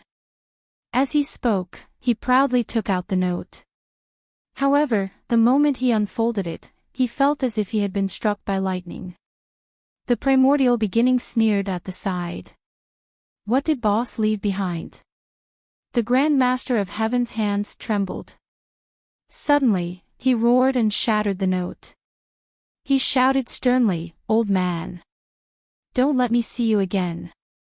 I want to fight you to the death. I won't rest until I die. He was so angry that he had gone mad. He had been a saint for tens of millions of years, but he was actually defeated by a blank note. Yes, it was a blank note. There was not a single word on it. The words, go and find second brother for what happened back then, had disappeared at some point in time. The primordial beginning sneered. I told you that you have no proof. The Grand Master of Heaven was fuming. After so many years, everything had changed. Only the situation of him being the only one who was at a disadvantage had not changed. You're leaving now. Aren't you going to bring your disciples and grand disciples with you? There are only a few that can be taken away due to the entanglement of grudges. However, you have to take some away. Otherwise, how can your Tao teachings continue? Of course, I have to take them away. But what about your Jia sect? Duo Bao wants to connect the 3 islands as one and use it as a vehicle to travel the galaxy in the future. That's thoughtful. However, the karma you mentioned. Is it related to the 3 ancient clans? That's right. Yes, the karma between the Chan sect and Jia sect is nothing more than emotions. After so many years of training, what's there to be unhappy about? The Phoenix clan seems to be scheming against that girl. During this period of time, the GS sect has received a lot of help from Xiao Duo. The karma is endless. I have to see what the Phoenix clan is up to. Will you take action at the critical moment? You're wrong. It might not be the critical moment. I can take action anytime and anywhere. It's up to you. The primordial beginning did not say anything more. He turned and left. The moment he floated onto the 9 Dragons agarwood carriage, he finally stopped. After a long time, he sighed. The Grand Master of Heaven. Yes. Once we leave this world, we might not see each other again in the vast starry sky for eternity. Take care of yourself. If you encounter any problems, think about it more. Consult with Duo Bao and the others. Don't be stubborn. Yes, I'll follow Second Brother's instructions. The GS sect claims to teach everyone without discrimination. You've done a good job. However, you've not done enough to teach. Karma of the Heavenly Tao, Karma, and Karma. You're on your own. Yes. The primordial beginning nodded and did not say anything else. Suddenly, a gourd floated out of the 9 Dragons agarwood carriage that was slowly leaving the ground. It was a gourd that was covered in purple light and looked extremely noble. I have a karma bond with that kid, but it's only limited to this gourd. You can pass it to him on my behalf. Back then, I was excited when I saw the gourd and obtained it.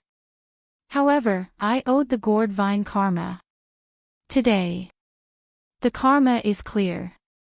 We have nothing to do with this world anymore. Tong Tian had just received the gourd when the 9 Dragons agarwood carriage disappeared into the vast starry sky. Tong Tian held the gourd in his hand and stood at the entrance of the green touring palace. He looked lost. He knew that his second senior brother was only here to bid farewell. After parting today, they would never meet again.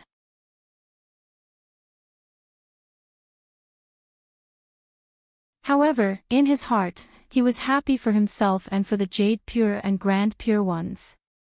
Because today, he had truly broken free from the shackles of the Heavenly Tao.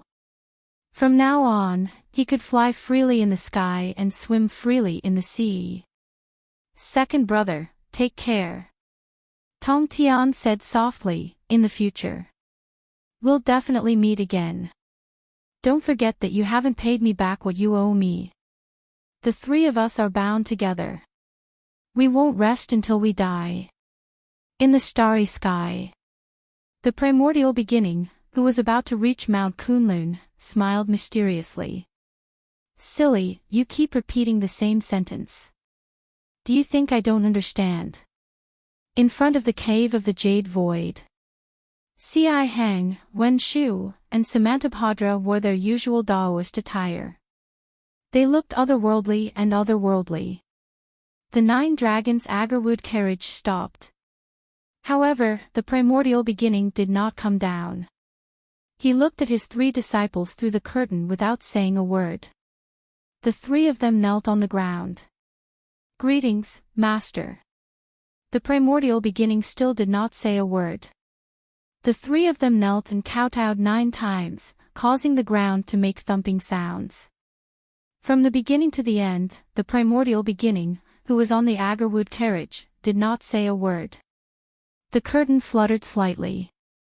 Today, I bid farewell to you, Master.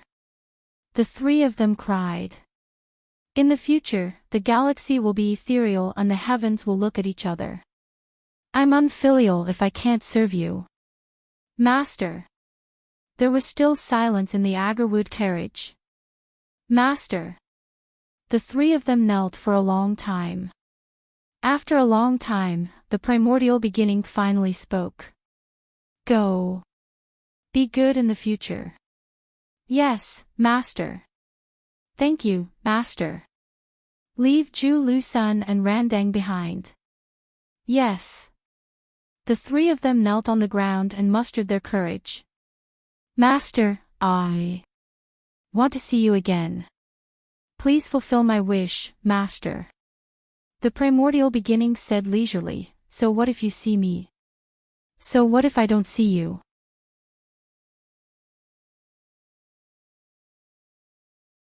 After a moment of silence, he said, Go. Go. Go. The three of them looked sorrowful. However, seeing that the curtain of the agarwood carriage had no intention of fluttering, they knew that their master had made up his mind. They could only kowtow a few more times before standing up. Disciple will take his leave. From now on, morning and evening, I will always wish Master good fortune and peace. The three of them looked back 3 times with every step they took. After a long time, they finally left the Jade Void Palace. The moment the three of them were about to disappear, the primordial beginning appeared in the void and looked at the 3 figures that had already turned into 3 small black dots. His gaze was exceptionally distant. In the distance, Si Hang and the other two's bodies suddenly trembled. They stopped abruptly on the cloud and knelt down. Master! They hurriedly looked up. They saw clouds rising in front of them. The entire Kunlun mountain had disappeared. The three of them could not help but feel sorrowful as tears fell from their hearts. The ancient Buddha Danzhao walked towards the west miserably. Halfway, he met Zhu Lusun, who rushed over to save him. When the two of them met, all sorts of feelings welled up in their hearts. They sighed endlessly and headed towards the west earth together. Suddenly, a ball of auspicious clouds in front of them surged. A white-robed Taoist walked slowly from the auspicious clouds. The rest lined up beside him. They were all the immortals of Chan school.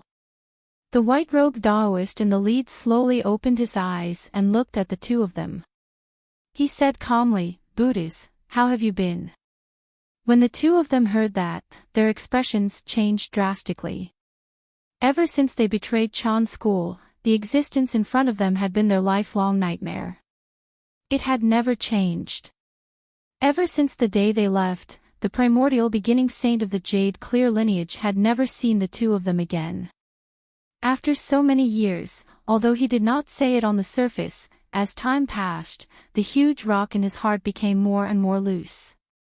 He subconsciously thought that the primordial beginning was magnanimous and had probably let go of this matter long ago. After all, a saint could not be bothered with such small matters. It was understandable that he never expected that he would encounter the heavenly tribulation of the clear sky here. Moreover, the first sentence he said was such a heart-wrenching sentence. Buddhas, how have you been? In Ronding's ears, those words automatically evolved into another meaning. Are you happy stealing from me? Randang cupped his hands and bowed. Greetings, senior brother. Primordial beginning slowly shook his head. I can't accept it. Ronding's expression turned bitter. Zhu Lusun slowly knelt down. Master. Primordial beginning slowly shook his head. I can't accept it. I can't accept it. Zhu Lusun knelt and did not get up. Primordial beginning said softly, the calamity has arisen. I should abandon this chaotic world and leave. I will not return this time. Before I leave, I have a lingering concern in my heart. I can't escape it. I specially came to end the karma with you. I hope that we will no longer have any disturbances. That's all. 666.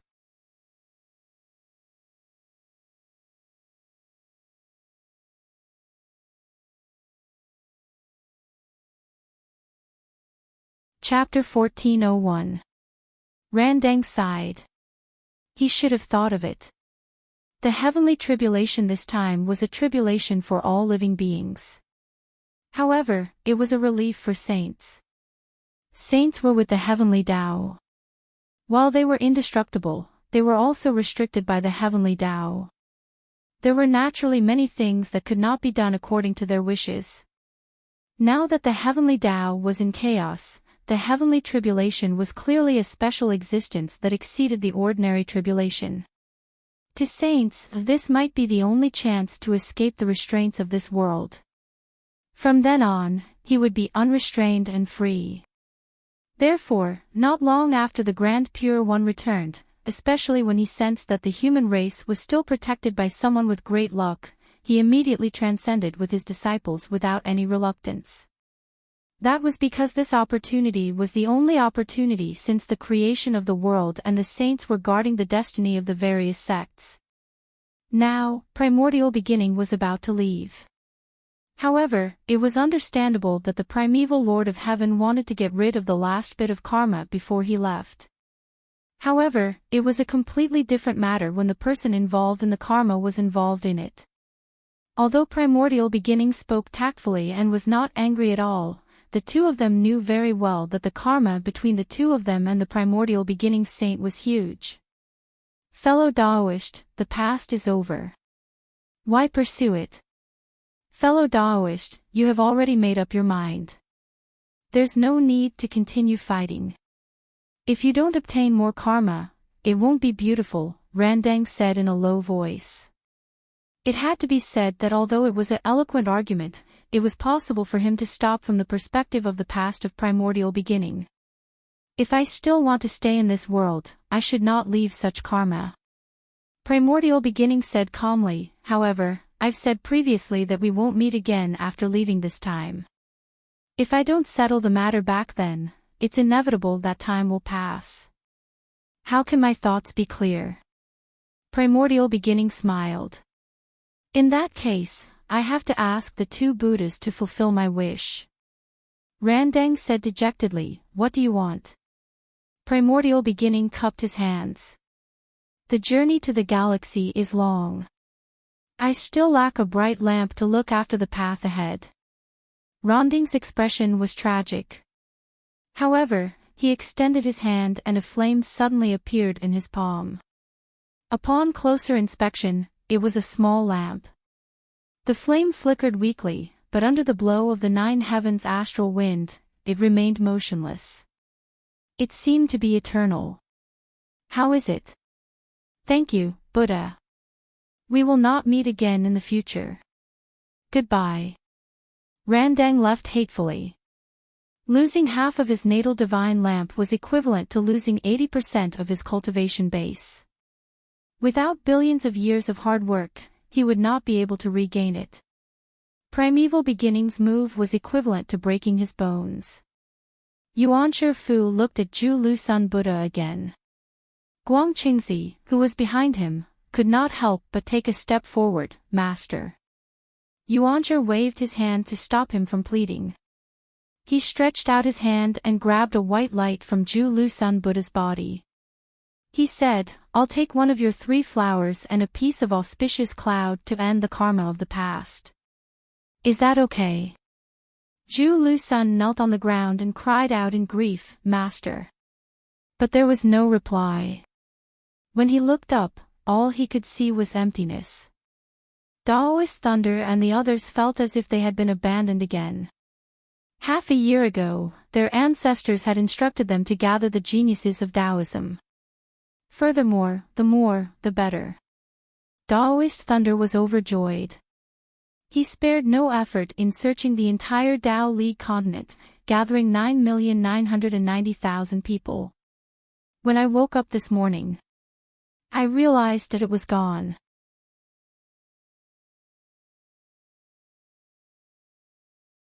Everything was gone. All of the cave dwellings in the divine mountains had vanished. Even the auspicious clouds in the sky above the Tao Alliance were showing signs of crumbling. Only a few of them remained, drifting about feebly in the air. Where are they? Taoist Thunder rushed to the 3 pure halls like a madman. Where did they go? He saw that his other brothers were all standing there in a daze. Facing his question, there was only dead silence in their eyes. Where are they? They're all gone. They've all been taken away. Then what should we do? Dot. A letter shone with golden light on the table. Daoist Thunder's body trembled. For a moment, he did not dare to open the letter. He only felt desolate and disheartened. This was a farewell letter left by perfected Yuding.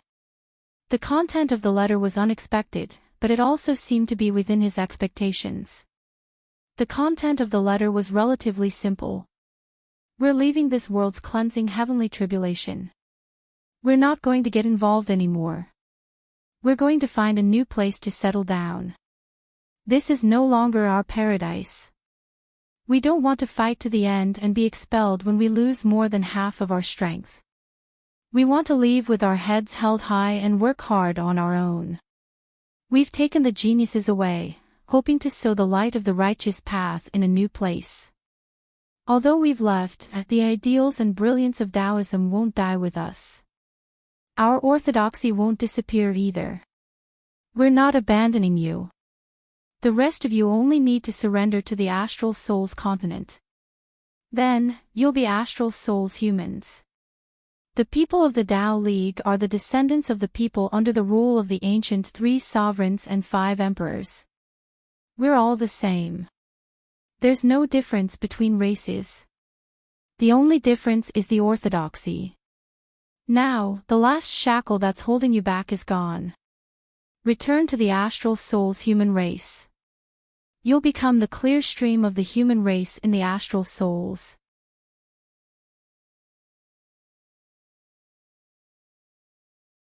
I hope you can live safely and happily. Inherit the orthodoxy. And so on and so forth. At the end, there was an apologetic farewell, as well as a large pile of high-grade cultivation resources and pills. However, in Daoist Thunder's eyes, all of this was meaningless. After reading the letter, his heart had already turned to ashes. Previously, many ancestors of the Tao League reappeared in the mortal world and instantly took back the old site of the Tao League continent. Everyone in the Tao League was overjoyed, thinking that they could rise again and dominate the ancestral land. Now, everything had changed. How could it be like this? Now that the various races were at war, disputes had already been established. How could he and his brothers handle it with their strength alone? Even if only one demon god from the demon race attacked, it would be enough to crush the current high-end combat power of the Tao League. In such a cruel heavenly tribulation, only experts, powerhouses, pillars of support, and high-level combat power that could enter the battlefield now could maintain the situation. What was the use of large amounts of cultivation resources and pills? Could these allow him to improve to the point where he could fight against a demon emperor within a day? If they could, Daoist Thunder would be more than willing to swallow all these resources in one go, even if it meant he would die from overeating. However, this was obviously unrealistic. We stayed here alone and fought for tens of millions of years. After waiting for so long, you finally came back. Then, after you came back, this place became the most extreme battlefield. After a round of crazy battles, the entire continent was devastated. The original population of 100 billion fell to 10 billion. Then, you guys just patted your butts and left, taking so many cultivation seeds with you. Daoist Thunder and the other 4 felt like crying, dejected and disheartened. Overnight, we actually returned to the point where we had no one to rely on. We were even worse than Zhou Changlu. From the beginning to the end, he didn't have anyone to rely on. What kind of backing was he? He just clenched his teeth and fought, but he still managed to create the most peaceful and prosperous era among the various races. Regardless of whether it was just for show or not, at least the astral souls humans were really peaceful. No one came to invade them. But what about us? We were always their leaders. We were one level higher than them. We thought we were more than one level higher than them. For so many years, we were like that. But now, especially in recent years, how come we suddenly couldn't defeat them? Then, the gap between us grew bigger and bigger. We couldn't even catch up to them anymore. We waited so long for our ancestors to come back. We could finally show off our strength again, but they left again. And they want us to surrender to them. And become astral souls humans. Become a clear stream of the astral souls humans. What the hell? Feng, Lei, Shuang, Yu, and Shui stood dumbfounded in the main hall, their hearts filled with confusion. Now, at this very moment, they were especially envious of Daoist Hua and Daoist Yun, who died in battle. Although they had died in battle, they had died valiantly and cleanly. They had died without any worries. No, they would be engraved in the hearts of everyone in the Tao League. Even those who were taken away by them would feel the same. On the other hand, they, who were still alive, had to face this mess. What should we do? Daoist Snow's face was the same color as his name. What should we do? This was also the same word that echoed in the minds of the other four. Could the Tao League hold on? If the ancestors didn't leave, there would be no doubt that they could hold on. No matter what, they could still struggle at death's door. But now, they were gone. They were all gone.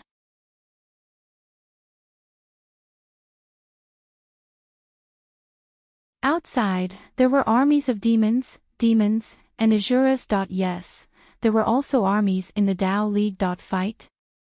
They couldn't win. How could they win? Big brother, what should we do? Now. What should we do?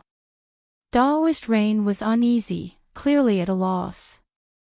As an early-stage Grand Heavenly Realm cultivator, even his voice was a little shaky now.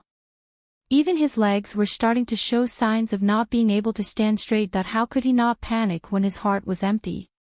Daoist thunder drifted out of the hole. Many of the Tao Alliance cultivators below were looking up at him expectantly, hoping that he would give them an explanation. After all, they had all sensed the sudden disappearance of so many divine mountains and immortal abodes. At the foot of the mountain, there were even more people. It was a sea of people. He could see that there was hope and anticipation on everyone's faces. Fight, win, and live. Daoist Thunder's eyes suddenly moistened. I'll go find Old Zhua and discuss the Mainland Alliance. Daoist Thunder suddenly felt strength in his body again. He said softly, now, the two mainlands must merge. The Tao League has been the dominant force for so many years. Suddenly, they want to merge. I'm worried that some people can't change their minds. Daoist Rain sighed. He naturally knew that the alliance and merger that Daoist Thunder mentioned was only a pretense. The real meaning was to surrender and seek refuge. Those who can't change their minds will only be beaten up by society. There's still hope for survival if they survive, but those who can't. Daoist Thunder said lightly, if they can't change their minds, then so be it. The way out has been given to them. If they can't grasp it, it's no one's fault.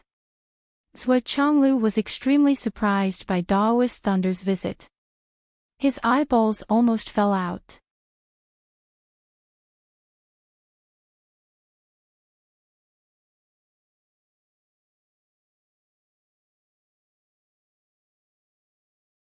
Chapter 1402.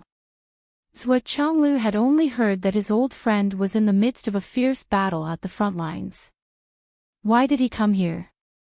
After all, both sides were bound to be enemies in the future. Moreover, the other side had ancient mighty figures like the primeval sage, Guangqingzi, and Shijingzi to rely on. It could be said that they were the most likely force to stand at the end of this war. Zhua Chonglu was even a little envious at first. Based on the above knowledge, Zhua Chonglu even wondered if the other party was here to take him in. Zhua Xiaoduo had a lot of contacts with the Prime of Tongtian and many higher-ups of the Jia Order. The primeval sage had also consulted him. Although the Tao League was based on the inheritance of Taoism, most of its disciples belonged to the human clan. It was the closest force to the human clan of the astral souls among all the races in the world, and even had the same origin. If the Tao League wanted to take in the human clan of the astral souls, it would not be too far-fetched and unbelievable. At the beginning of the war between the three races, the human clan of the astral souls was almost a vassal of the Tao League. If it were not for the strong rise of Zhuo Changlu and Yu Xingqian, the human clan of the astral souls would have become a vassal of the Tao League, or the three races would have been conquered by the Wu people. However, after hearing the reason, Zhuo Changlu could not help but be stunned. Because he acutely sensed that Taoist Lei's intention was the opposite of his prediction. He was not here to take in the surrender, but to surrender. Was this world, a little too crazy? The human world was not worth it. You were abandoned again. Zhuo Changlu felt that his worldview had been challenged. What do you mean again? What do you mean again? Taoist Lei was already depressed to the point of death. Now, he felt that he had been further attacked. He said sullenly, "We were abandoned for the first time." Ha! Zhuo Zhanglu chuckled, and tactfully changed the topic. "I can't ask about this topic anymore. Hee, let's just let it go. Who asked me to be so kind? It couldn't be helped." The Zhuo family considered themselves to be kind people. Zhuo Xiaoduo was like that, and so was Zhuo Xiaoduo's father. Given the current situation, it's not impossible for the two continents to merge. However, based on the current situation, even if the two continents merge, it might not be able to change anything. Zhuo Changlu's words were vague.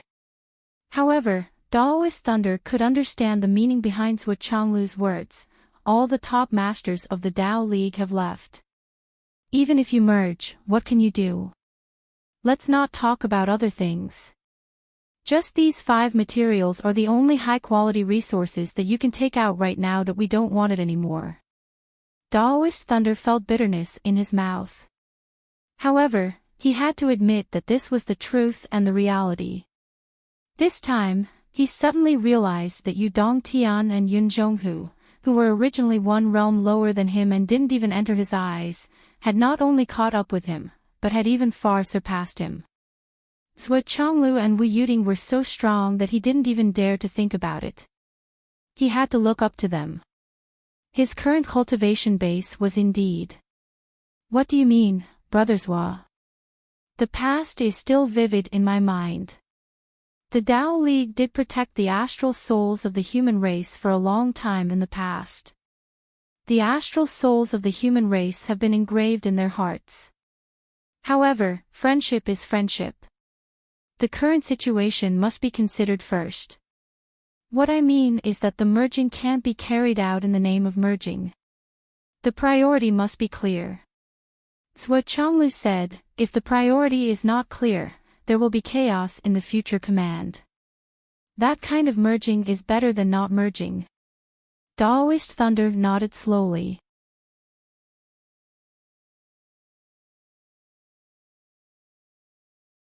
The reasons Zhuo Changlu gave was very good, but he didn't hide his ambition to directly annex the Tao League. You can come over, but everything after that has to be decided by me. You're only here to seek protection and dependence. You're definitely not collaborators. In other words, from this moment on, you have to accept unified leadership and jurisdiction. These words didn't need to be said out loud. His ambition was as clear as day. However, when he thought of the eager and expectant eyes of the billions of people in the Tao League, those innocent lives. Daoist Thunder's face seemed to have aged tens of thousands of years. Okay. He had clearly been mentally prepared before coming. However, when he really heard it and decided it himself, he still found it hard to accept. At this moment, Yun Zhonghu rushed in like a whirlwind. A war has broken out between the demons and the Wu people and the Western sect. The spirit race has also been involved. Zhuo Zhanglu was taken aback. How far is the battlefield from here? It's still very far from the astral souls, so it won't be affected. However, it's very close to the Tao League. The aftermath of the battle is not small. I'm afraid it will cause considerable losses. Are these people crazy? How dare they act so rashly? Aren't they afraid of angering the primeval saint and causing trouble for them? Immediately help the people of the Tao League to evacuate to the astral souls. Zhuo Chonglu gave the order decisively. Now that the two continents had merged, the people of the Tao League were also the people of the astral souls. If there were too few people, the defense line would be too long. It would only become more and more difficult to defend. Although high-level experts could tear space and rush to the rescue, there were only a few people who could do so, and they were all scarce resources. What was the use of a few dozen experts who could tear space in such a huge defense line of thousands of kilometers?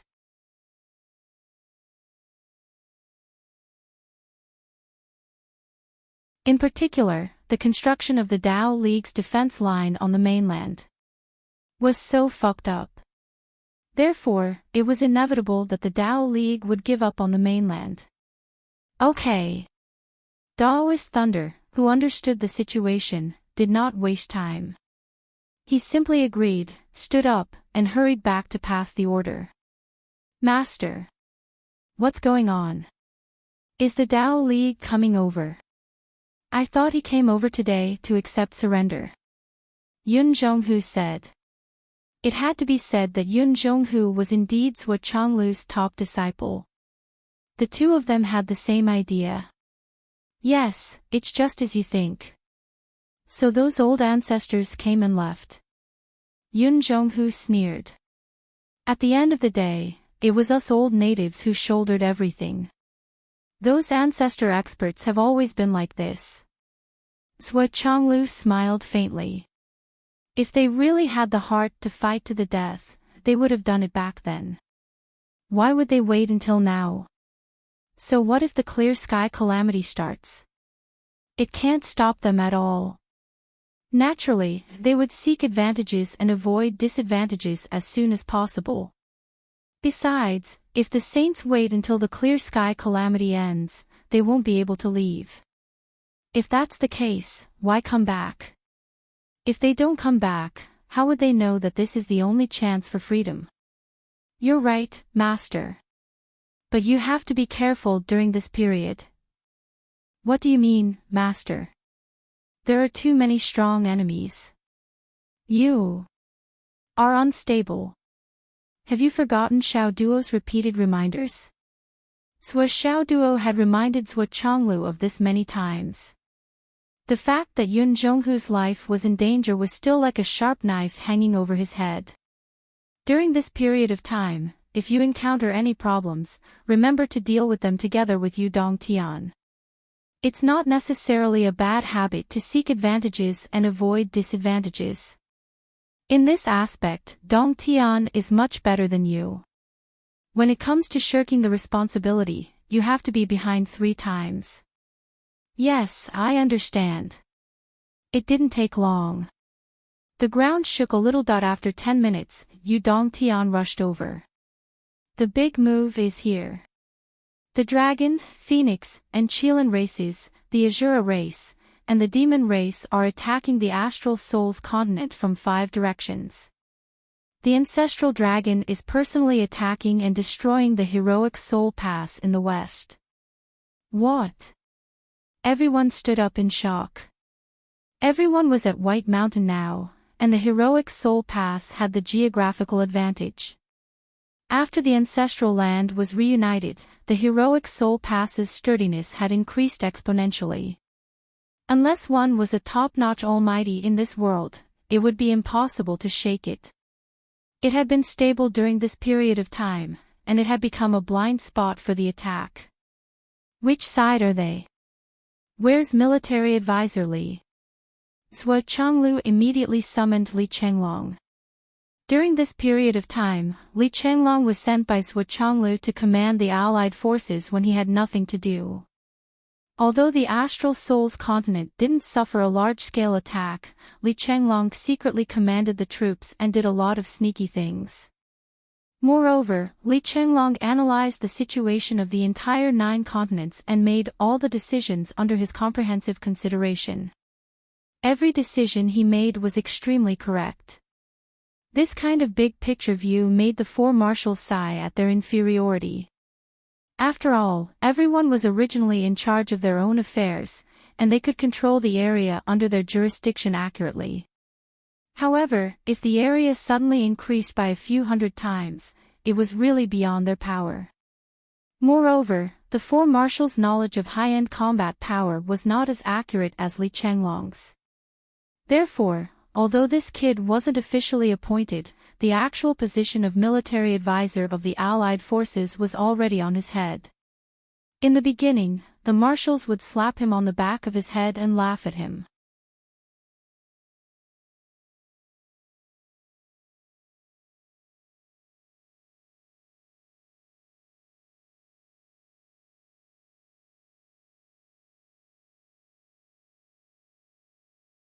They caught us off guard and attacked us from the front and back.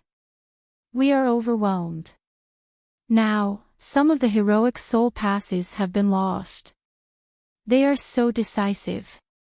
Obviously, they want to destroy the astral souls in one battle. Then, they will talk about the rest of the clans. But I find it strange. Why did the Wu people, the demon clan, and the Western religious sect fight at this time? And it's a battle of life and death. Li Chenglong frowned.